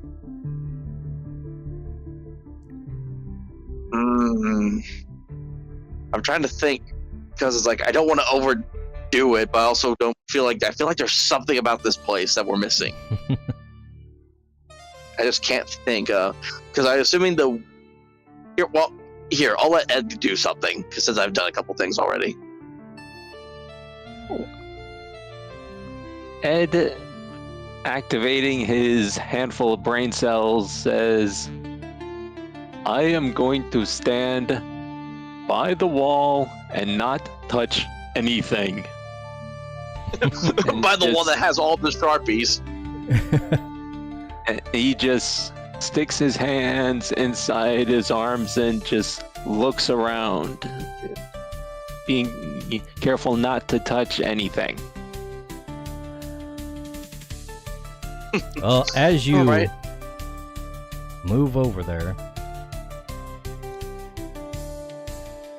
the column past there starts to shift and move like it's alive. You begin to see something reach out and take the form of a human.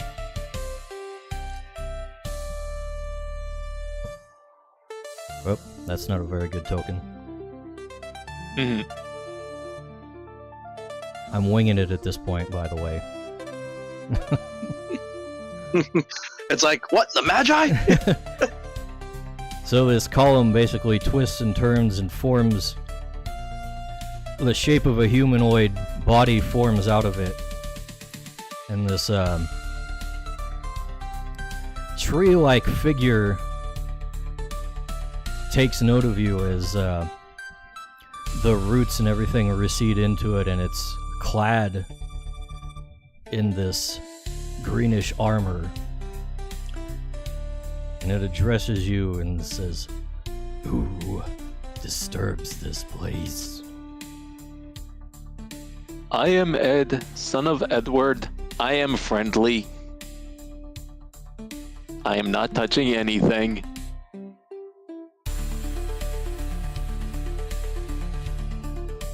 Where? I think Richard's just standing there. His face is like pale, as like he's seen a ghost. It says, "Where is the Sylvan Lord? What has happened to him? The what? I don't feel the presence of the Verdant King. Who are you?" I said who I am. I am Ed, son of Edward. Outside is Carolee of the Viridian Order. I am curious. When he says the Viridian King, does that ring any bells? Yeah, the Verdant King is the mythic creature of the Duke that runs the town that you're from.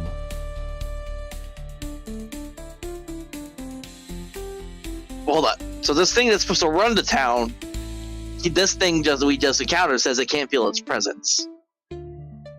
Yeah, Is that correct? that's how it is. So I don't know how to process that. At this point, the other pillar begins to form into the same shape. You now got two of them here.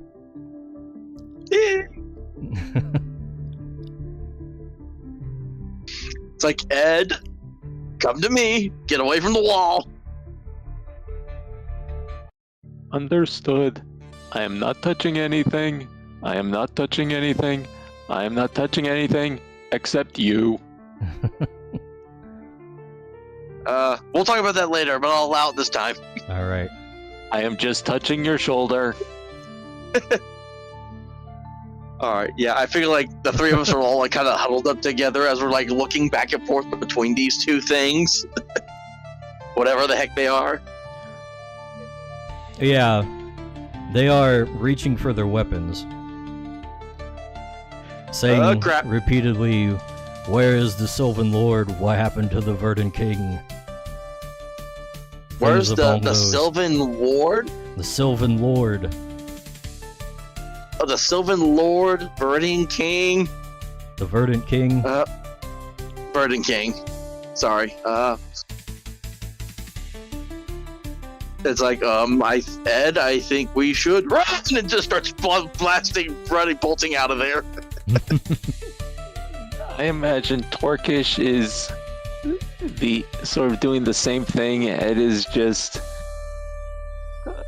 still holding onto your shoulder, being dragged along. Like, wait, what are we doing? And it's just being pulled along. Yeah, and as we're like, as I'm trying to, as like me and Torkish are like leading Ed dead back to it, just I'm yelling, Garrett, lead me.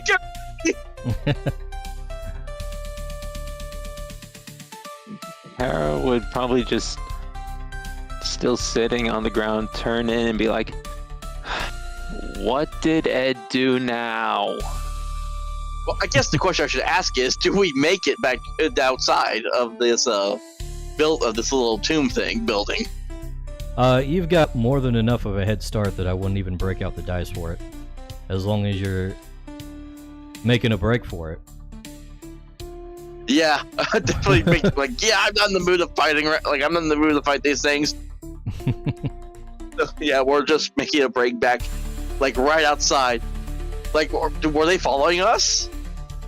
If we turn back around to look as we race outside? Oh, yeah. They are following. Ed would just turn to Kara and say, the trees are alive with the sound of violence.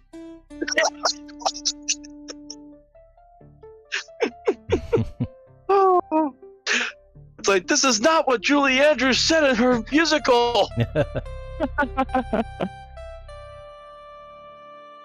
You also see them reach into their wooden forms and pull out a binding crystal, each of them. And they crush it in their hands, and before them appears a pair of Kree from the crystals. Okay, now, do they look cute? Are they like actually like human, or do they look like they're like part human, part tree, or whatever? They look like humanoid trees. Okay. They are Groot. You know They what? are Groot. I got a picture I can show you guys. Ooh. Let's see.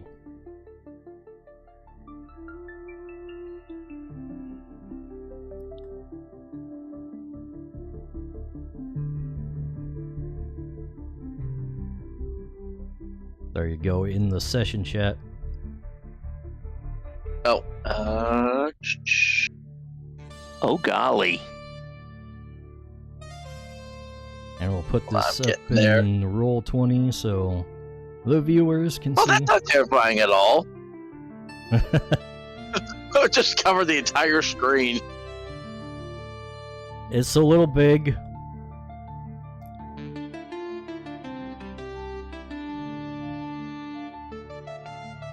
Oh, it's nice and pixelated now. Yeah, that's not terrifying at all. Not terrifying? Okay. So you're gonna fight them, right? Are they like coming out of the cave or the building, tomb, whatever this thing is we're calling it? Mound? They're slowly approaching. So okay, I didn't know if they were like bound to the place or never. Like, if we back away, like if we all like back away from the entrance, are they able to come out of it, or do they stay inside? You don't know. You'll have to find out, I guess. All right, so Leon, are we fighting these things, or do we want to run? Kara Lee cannot run. We must defend. And he enters the round shield guard stance. Oh, Right. Kara Lee can run. She's not that injured. Yeah, but Ed doesn't know that. And Kara is probably still a little winded, and she wouldn't be able to respond. Because you said fitness of 1, it's not good. All right, Richard. Well, then, Richard holds holds out like this is staff in front of him. Well, the Torkish kind of takes it's like almost like a sumo. It's like boom, boom, Torkish.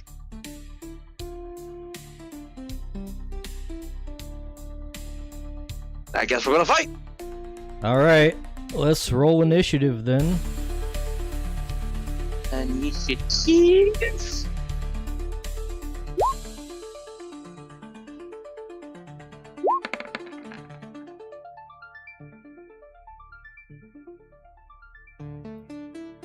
Let's see.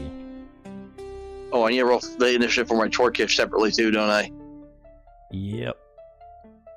I forgot about that. That's still our character initiative, right? Yeah, is that Ed's roll there? 30? Yes. Yeah, what's the initiative for a for our creatures? Speed. Just speed. Just speed. The need for speed. Alright, then I'm gonna switch to that so I can, because his Torkish is just a 5d5 for speed. Well, let me double check. Yes, that's 5 for speed for Torkish.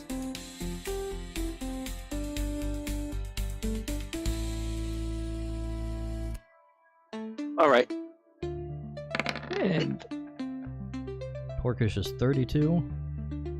Crystal's speed is 6.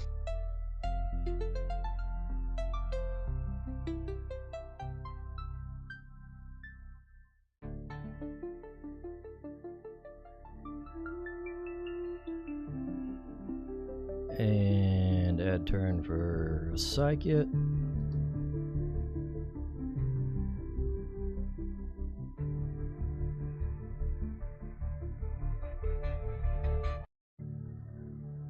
And what is these guys again? Let's see.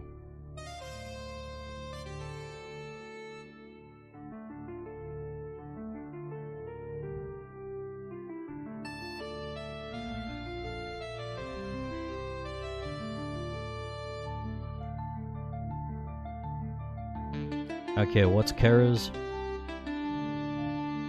initiatives? Kara's speed is 6 as well.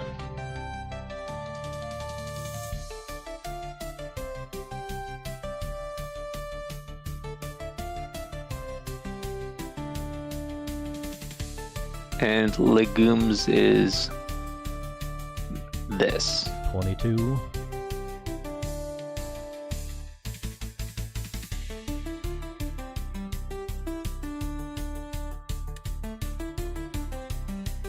Alright, was that roll for Torkish or for Richard? They'll both be under. They're both under like what they are because I rolled Torkish under Torkish and then Richard's under Richard. Oh, okay, I didn't see the Richard one up there. Yeah, Richard got 45. The Torkish got 32. Alrighty then. Richard is the highest initiative, so he gets to take the first move. Alright, hold on, I'm getting the combat actions back up really quick. Alright, so I am going to...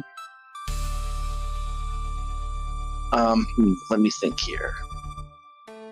I guess I need to move myself a little bit so that way I can shoot a blast off at one of the creatures, the enemy creatures. I think that should be able to. Can I shoot? Can I blast up one of the creatures from where I'm currently at? Would I move it over there? You can hit 2 of them from there. If you target the middle spot there, that'll hit both the creepies. Alright, yeah. Yeah, the ping still doesn't work properly on my end. It keeps showing you like off to the side of it all for some reason. Okay. So, but I can hit both those creatures right there across from me with a staff blast. Right. Alright, then I am going to do that then. Staff blast.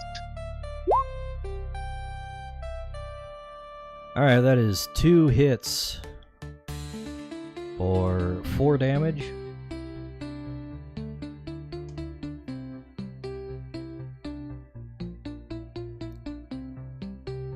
Yep, and that flash is of all I magic can emanates do. from your staff, and they curl up in a defensive position as they're hit by the force of it. They're a little singed, but not too much. And Carolee is next.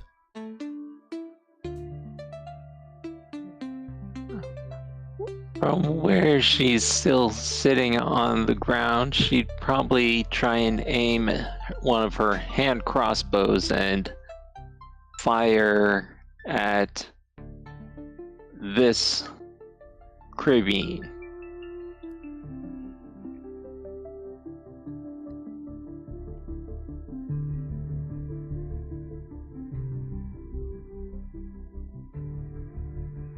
That is also 2 hits. For 3 damage per hit. Actually, wait a second.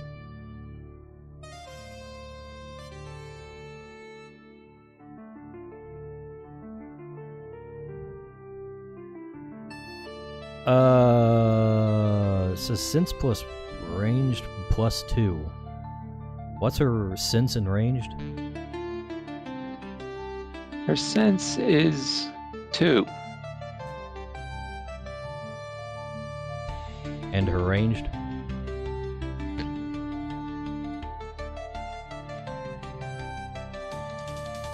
Zero. 0. Okay. Just double checking. So that is 2 hits.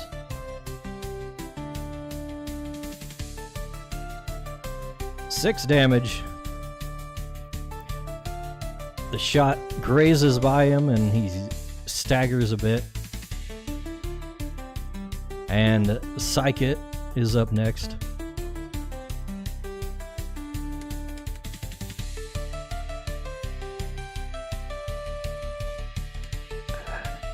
Abs.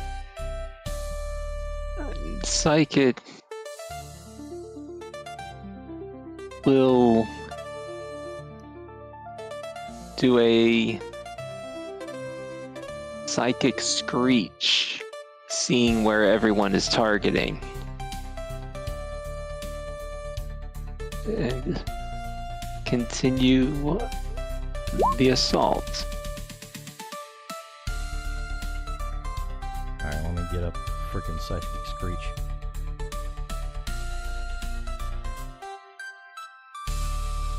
Power plus telepath versus All right. evasion. So which one you targeting? Again? The middle one? Yes. Alright. 1, 6, 6, 7, 9, 4, 7.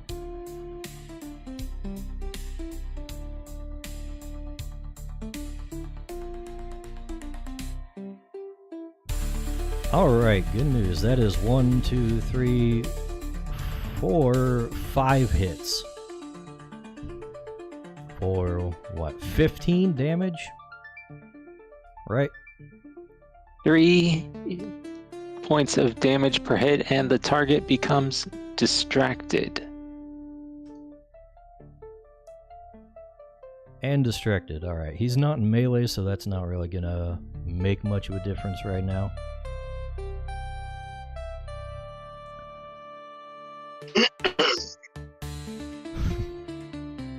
How was that?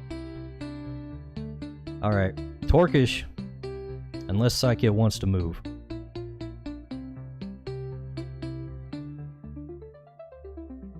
Psychic will probably just hide behind Richard, seeing him as the perfect meat shield. Alright. Torkish Just is like up the demon next. spawn that cat is. Yep. So you see immediately minor action first as Torkish is going to fire her up. As you just Alright. see like the flame in his head start to like heat. You see like almost like the change of colors as it heats up. And then he's going to shoot a flare at the closest one of those two. What are the two creatures they summoned? Creebean? Yeah.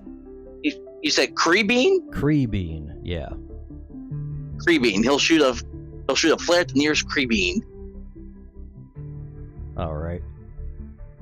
Alright, and these all get a +1 to the rolls on all the Right. dice, correct? That's right. Alright, so nope, it's saying the stupid flare thing button doesn't work. Ah, great. So power and ignition. So let me look that up really quick here. So his power is power for torque is just 7. Ignition is where's ignition on here? It should be 1. Okay, yeah, I see. I was looking at the wrong thing. Okay, so that's 8 d10s then. Yeah, okay, gotta get the advanced roller because it only goes up to 6. So 8s, d10s. Oh, yeah, does your and- token have like the list of numbered d10s on its actions? Well, I mean, like, it lists, like, what everything has, like, stat-wise, but not for the attacks. It doesn't list those. Okay. So, it just... okay. And then +1, too, because I could go ahead and add the +1 to this. Well, that may add it to the whole roll, may not add it to just that dice, so... We'll Yeah, see it here in won't a work second. the way it's supposed to. Ooh, okay. So there's a Okay. crit for 1 already. Yeah, let's see. Let's see. That'll be 1, 2, 8. 3, That'll be 7. 4, Yeah. 6, 8. Yeah, that is 8 between the bonus and the fact that he is a plant and very flammable. And 8 if he hits. somehow survives this, yeah, for a crit, it's +1 hit, and the target becomes wounded if he survives. He does not survive. Just whoosh. It burns right through him, and he returns to Binding Crystal. All right. All right, Ed is up.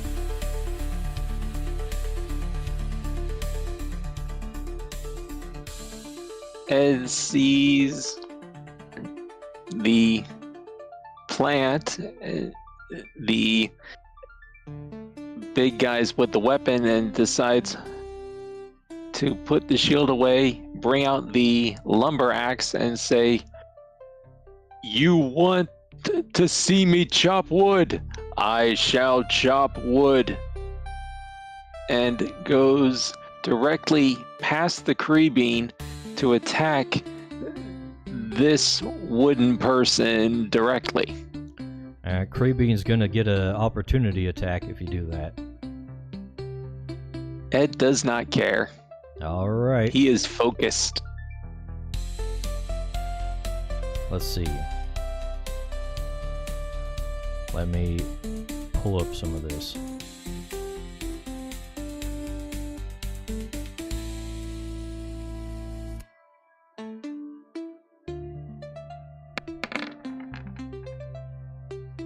What is Ed's deflection?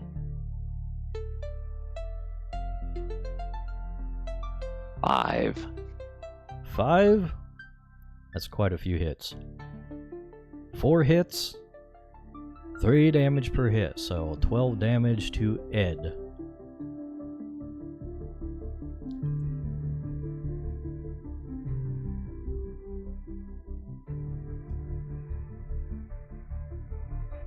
Points have been deducted. Yep. Now It's let's- like with probably a piercing from that little spear of his. It's like, no, not the cactus wounds again. Alright, what's Ed's gonna do with his major action? He's gonna lumber axe this fellow. Alright.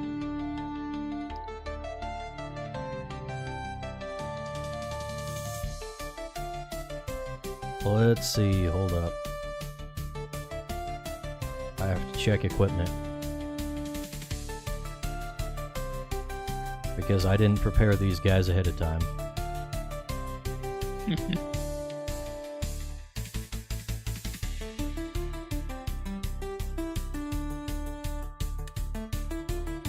Alright, that is 1, 2, 3, 4, 5, 6 hits.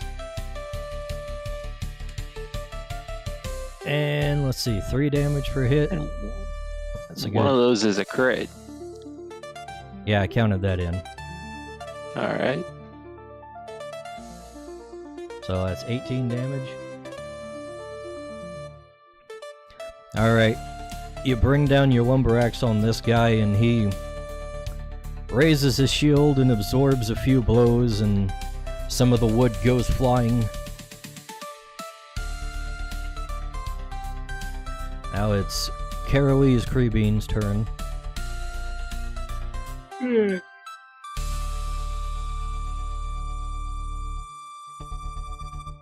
right.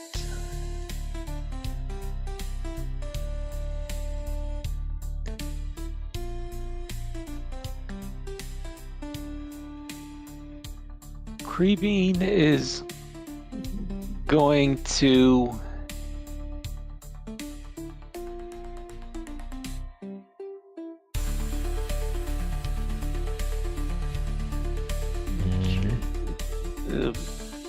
speed of 4. That means it can move 4 spaces. Right. So, but it's all the way out here, so how far in would it be able to move, considering there's at least 3 or 4 people in front of it? Well, you can move through your allies' spaces. So, that would be 1, 2, 3, 4. And then it will leaf blade this Creebean. Alright.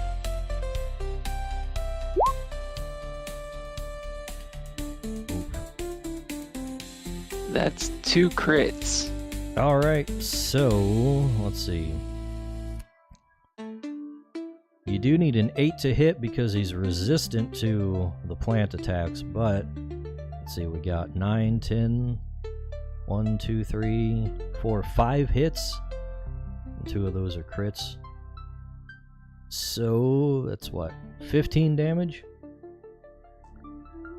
3 damage per hit. The crits add 1 hit, and the target becomes wounded. Yep. Alright, he is scuffed up. You got some deep cuts on his fleshy plant body.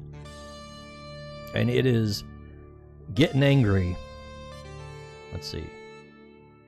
Mark him for wounded. And now it is this guy's turn. Uh-oh.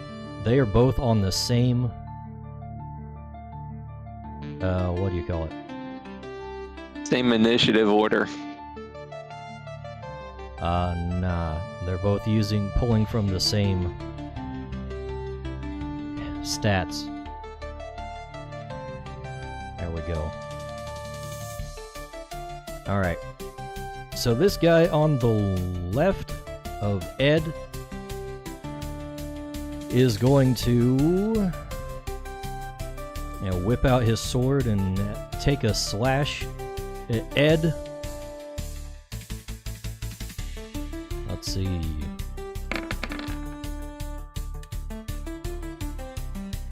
see. Ed's got what, 5 deflection? Yes. Alright. That is 2 hits. And let's see. I gotta check my equipment again.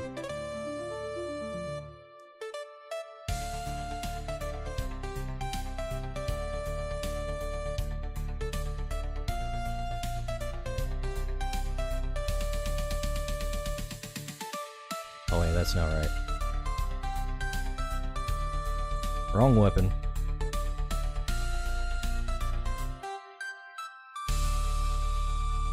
Scratch that. 1 more die, and it's a miss anyways. Alright. So what did I say? 2 hits for 6 damage, 3 hits apiece, 3 damage per hit.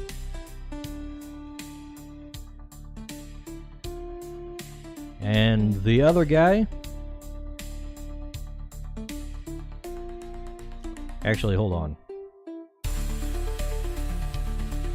I think that dude is also going to do a block.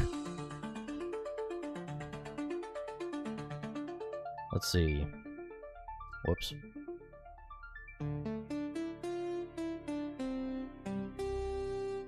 Yeah, he is going to get into a guard position and hold his shield out in front. So he gains two stacks of block here. So what that will do is basically negate one hit for each stack.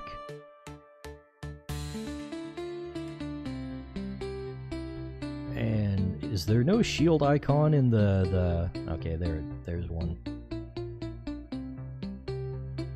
There we go.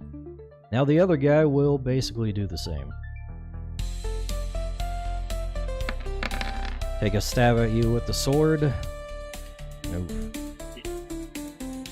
1, 2, 3, 4, 5, 6. 6 hits. So that is 18 damage to Ed. And then he also will block with his shield.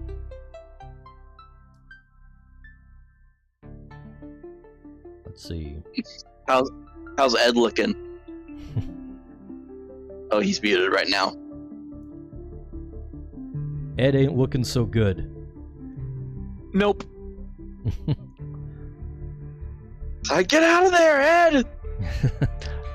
Don't I be am a hero! surrounded. I am surrounded. I do not know what to do except what I do. Alright, now the Creebean's turn is here, and he will also Leaf Blade Carolee's Creebean. Let's see.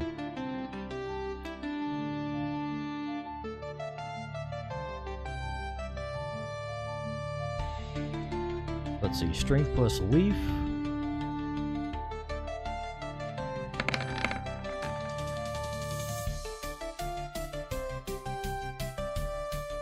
Alright, yeah. That's what, 1, 2, 3, 4, 5? 5 hits? So 15 Deflection damage of to Creebean. 6. 15. Woof. Uh-huh. Alright. Back around to Richard. Yeah. Sorry, I was refreshing to see because it's not showing Richard on the turn order at all. So It's not great. showing Ed either. yeah. He's there on my turn order. Oh, it's not showing them for me, but I mean, he's gonna move over 1, and then can I try to staff blast these two? The Crybean is the Crybean that's right here across from me? Is that the enemy one? Yeah. Can I try to blast that and the guy behind him without hitting Ed? I don't think so. How bad are you looking, Ed? You want actual numbers? I would prefer an actual number to decide if I want to make this decision or not. 19 out of 55. Yeah, okay.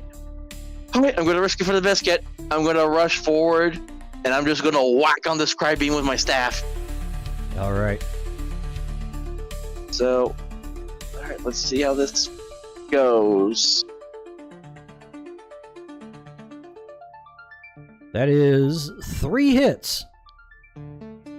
Alright, I forget how much damage a normal staff attack does. 2 damage. It's right in the chat. So Oh, he's that's taking right. 6 damage there. Alright. Alright. He is well past half health. Alright. No. I And think well, I'm trying to remember what my speed is for Richard. Because I think I might be able to. I can move because if I still have some speed left, I can move backwards too, couldn't I? As well. No, you can't break up your move actions in a turn. Ah, dang it. Okay, I forgot. So, all right, I guess it's going to be Richard's turn then. All right, Carolee is up. Kara's going to stand up and lean against the wall. And she is going to slowly move along the wall using Richard and Legume to get to the other wall. And she says, I picked it up. I might as well use it. And she's going to try and use her new Viridian scepter or staff against this fellow. All right. Do you have the stats for the scepters? I can find it.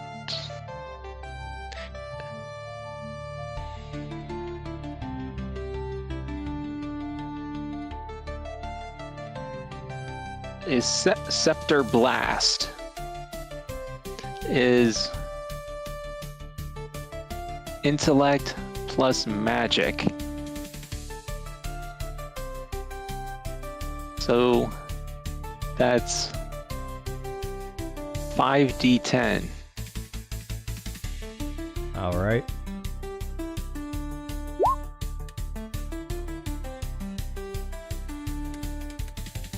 And that's quite a few hits.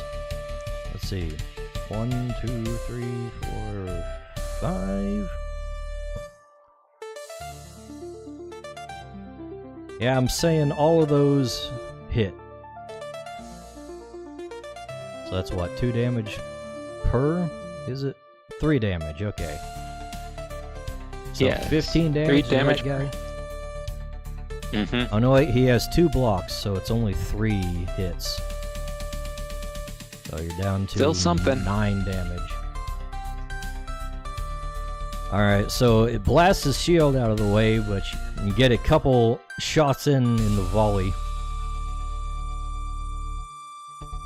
And Psychic is up next.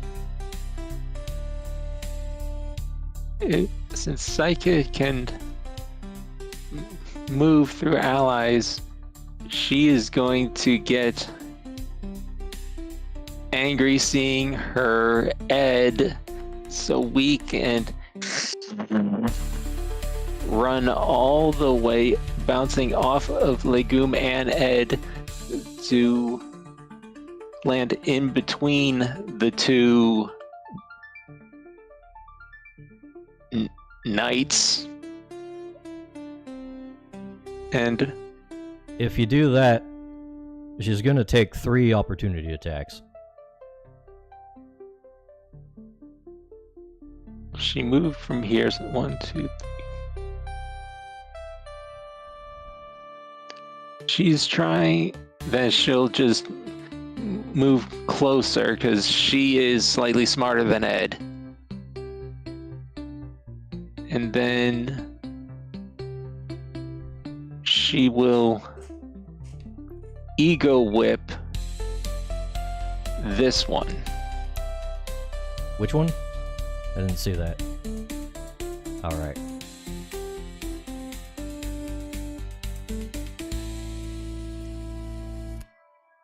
Okay, let's see. So much going on in one small place. Once again, that is all hits. Let's see. With a crit. Yeah, with a crit. Let's see, that's 8 hits. Yeah, let's see. 24 damage. That is And enough. with the crit is +1. That's great. And you can just hear, and Ed hears in Crystal while everyone else hears a Ed hears, "No one hurts my human!" Okay, well, the wooden figure in his armored get-ups, you just hear, and he kind of clenches his head and crumples over and expires on the floor there. So he is down.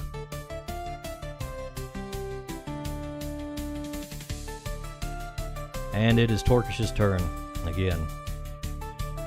Am I okay? Is Torkish actually able to do a flare at anyone, or is there too much happening in his way to be able to get to anything? You can hit the Kree-beam, no problem. Allies don't count against your targeting. One, two. Trying to think, because I'm trying to get here. Oh, he can move a little bit, so I'm going to do 1, 2 here. So I'll move him for his minor action, and then I will try to. Now we'll shoot a flare over to hit the guy in the back. If you're aiming for the guy in the back, then they're going to take a penalty for having the other Kree-beam in the way. Allies don't count against you, but enemies do. Oh, okay, that makes more sense. Okay, then I'll just go for the Caribbean then. Alright. Let's see if I can get the flare thing to work this time. Nope, still doesn't want to work. Well, I tried clicking on the Torkish. All of its stuff is... abilities and stuff appear to be missing. Well, I can still see all his abilities when I open up his character sheet and stuff. That's weird. Yeah. Alright, which was... hold on. There. Remind me again, his flare attack uses what again? Power plus ignition, which should be 8. Yes, I just wanted to make sure that I had that right in my head. Alright, so... let's get 8 D10s here.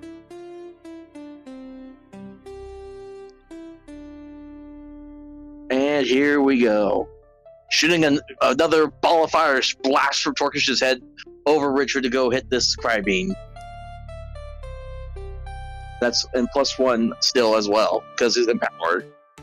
+1 for empowered, and then +2 for weakness. So you're that's right. You're shooting for a target of 3 with all those bonuses. So that is hits across the board. 8 hits for 3 damage apiece. That thing is burnt to a crisp. Just hear it going unga boonga, and a big ball of fire lobs from behind Richard over there and lands square in the thing's face. It's like door. Nice. It burns to a crisp and dissolves back into its binding crystal. Right, so we just got the one guy left. And it is Ed, son of Edward's turn. Ed, feeling weak, decides, okay, this is annoying, and pulls out one of his health potions.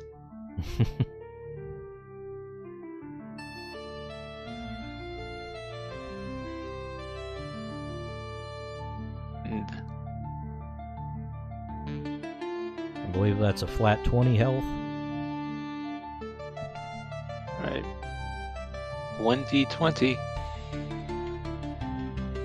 No, not 1d20, just 20. Oh. Either way.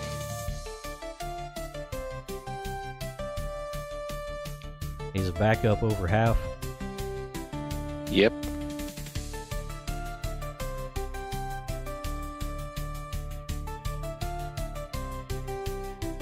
So that's his minor action. He takes his lumber axe and goes I hit your friend. You hit me. Now I hit you again. And lumber axe away. All right. Let's see. That is 1, 2, 3 hits on this guy. And he has 2 blocks at the moment, so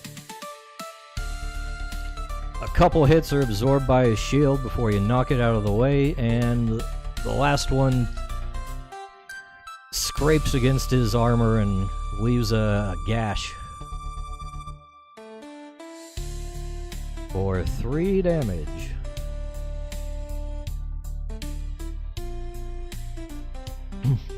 Alright.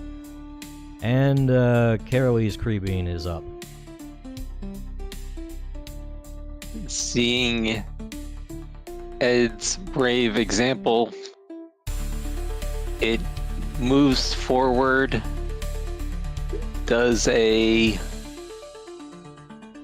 fancy little spin move, or tries to and lunges with a leaf blade. Alright. Tries to do a little Zorro action. Okay, let's see. 1, 2, 3, 4. 4 hits and the crit. Alright, so 12 damage, and he is now wounded. Alright. And it is now his turn. So he... Let's see. He, being cornered, is of course going to raise his shield again to defend himself, and then lunges once again at Ed, shouting, "For the Sylvan Lord!" And let's see, what is his attacks again?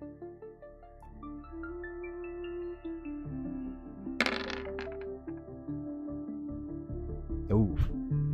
Ed's got deflection of 5, right? Yep. 1, 2, 3, 4, 5. 5 hits. So 15 more damage on Ed.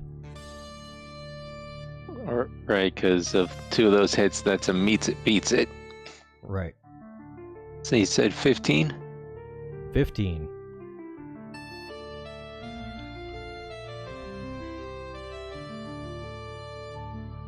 That's roughly half. Alright. And we're back around to Richard, who is in a position. Yeah, I can't really move anywhere to try to get to this guy, can I? You can move through allies, I guess. Alright, so... Alright, then I will move to try to get around Ed to get the other side, and I will just go whackety-whack with the staff. Well, you probably hear, "What did you just say about touching earlier?" Not this. Well, I'm trying to figure out how to make a joke while still keeping it PG rated. So It's PG-13, it's fine. like not that kind of staff. And I just go bring my, because mostly I'm just trying to like get rid of the block that this dude's got right now. Right. So that way when it's time for the creatures attack, we can just finish it off. So let's see here. That didn't work. Also, I That was almost forgot to take his wound damage. Okay. so that was Against deflection. it's supposed That's that was supposed to be Richard doing it. I just forgot to switch it. I figured. So let's see. That is only 1 hit, unfortunately. Oof. So you do knock off one of his blocks. And then Carolee is up Let's mop this guy up. Make your attacks. Let's get this fight over with. Kara looks at her staff, looks at the last standing knight, and says,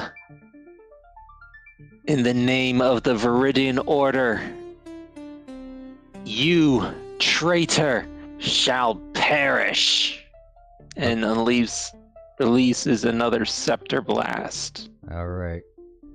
Let's see the roll. Let's see. That is 4 hits on this guy. So, let's see, he's got 1 block, so 3 hits. That is 9 damage with the scepter. Alright. He is staggered and on his last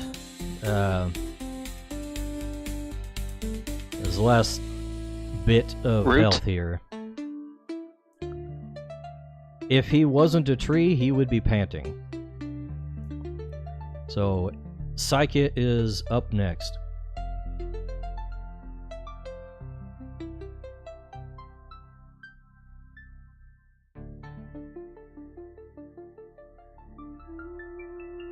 If it's on its last leg, Psyche would probably just ignore all of the psychic power she has and just jump into the fray with tooth and claw and do a basic attack.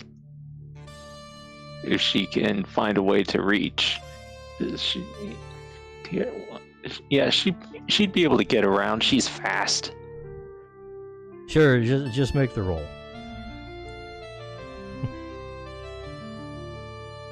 That is 2 hits. That was 6 damage. He's got a cat clawing on his legs and still fighting you off. Torkish. He won't be. Oh, he's not going to be for much longer. Yeah, not much longer. I think I'm going to add insult to injury. I'm going to empower my Torkish one more time. So it's going to be up to 2 now. And then he's gonna blast a final flare right at the weird humanoid tree knight dude. All right. It's like So you're going for the head. Tor. It's like a Kamehameha fire just shoots out of this guy's head, Torkish's head. All right, let's see how this goes. 8d10, 8d10, which I'll get a plus. And does because it's a tree thing, do I get the advantage on this too, or no? Yeah, sure. So that'll be +4 then to all of the rolls then. +4. You basically can't Let's miss. see here. Hey, look at that. 8 hits. Alright. He is burnt to a crisp, and his body goes limp. I just see I picture it like this, like the Kamehameha fire just shoots towards his head, and it blasts right through this guy, and all that's left is 2 stubs from its feet. It's tree feet. Yeah. All that's left. Then Crystal just peering up over the feet and just shakes off the soot and just hisses at Torkish. And Torkish just kind of looks, if it could make a sarcastic look at the Psyche, it'd be like, Torkish, as a way of saying, you're welcome.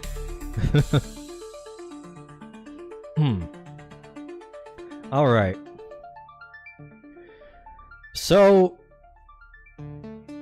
you are now safe. Both of these things are down. They, singed in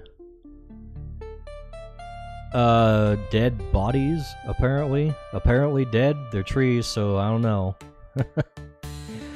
They're all at your feet. The binding crystals are laying on the ground beside them that they used. Should we take the binding crystals? Carol would definitely say take them. if we can't do anything with them, Legume can at least be powered up. All right. So I guess we'll grab the binding crystals. Is there anything else that we can salvage from the 2 humanoids? They've got, like, their weapons and armor and stuff. Yeah, which I don't think I can use anything like that currently. They are decked out with a set of plate armor and arming swords, and the shield is actually part of their bodies. Is there any kind of like symbols or anything on their armor?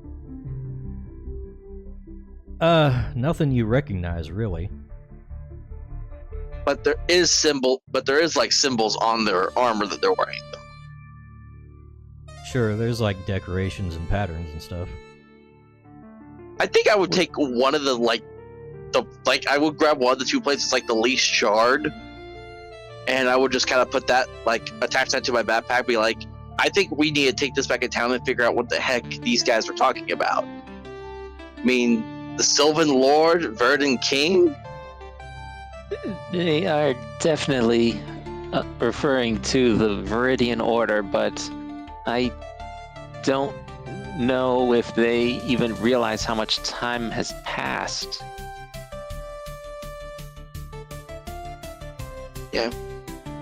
Yeah, we should head back to town and see if we can maybe find some answers to the new questions I now have.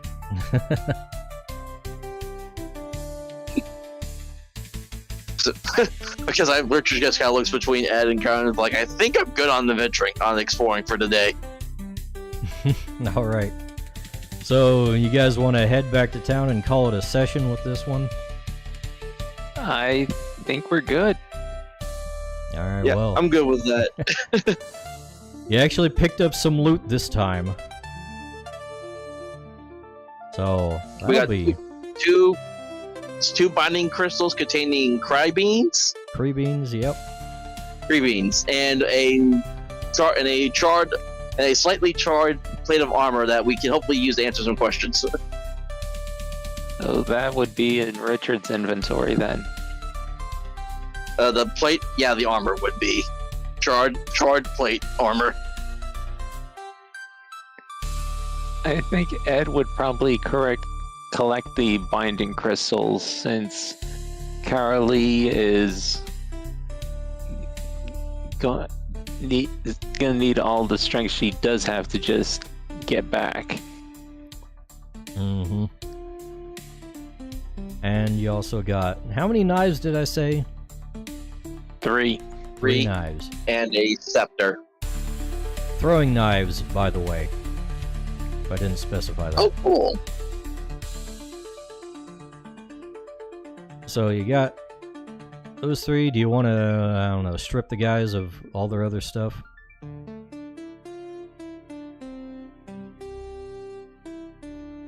They got arming swords as well. I personally see no use for anything else from off these guys. So if Leon, if you want to take any of them, have at it.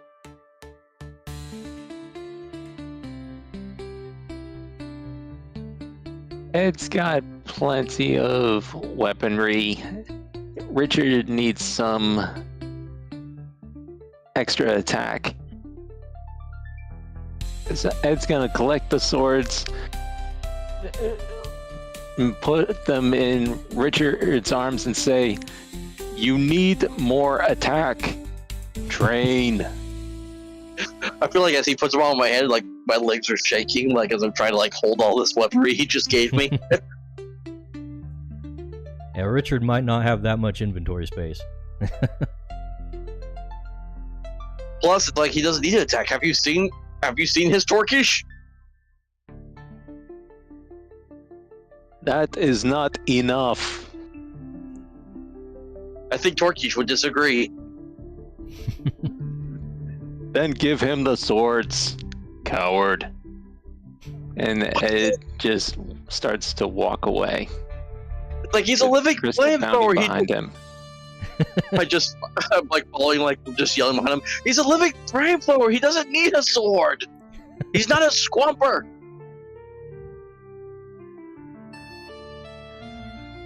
All right. So, with that, I assume you'll head back to town and take inventory of what you got, and we'll total up your findings and experience and all that, and then you guys, maybe you can use the downtime action channel to actually, like, do some research or something. I don't know. I think now that we actually came across something that actually provides like some story potential, I think that'll definitely be possible to do now. So Yeah. You'll probably get a Carol good would chunk of definitely experience take- out of this deal. Carol would definitely take the lead in the report and the research. Alright. oh, so what I hear is you're going to be doing the report again, the after session report. Yeah, Karen needs some experience. She's earned it. Alright then. She can write up the report while she's resting and recovering. Exactly. Well, this went in ways I didn't expect, but luckily I have a ton of tables and things at my fingertips, and some of it actually kind of works. Alright. So, I guess with that, we will wrap up the stream here. Let me put in some outro music. And we'll sign off here. I don't think... Let's see, do we have enough of an audience to justify rating anybody? That is the question. I don't think we have much going on. Alright, we'll just call it a night. And we'll see all you guys still watching later. We'll probably do this in maybe another couple weeks. Until then, I'll be drawing every Saturday. Bye! No wacky whacking with your staff. Don't whack the Goodbye. staff. Alright. Goodbye, everyone. Thanks for watching.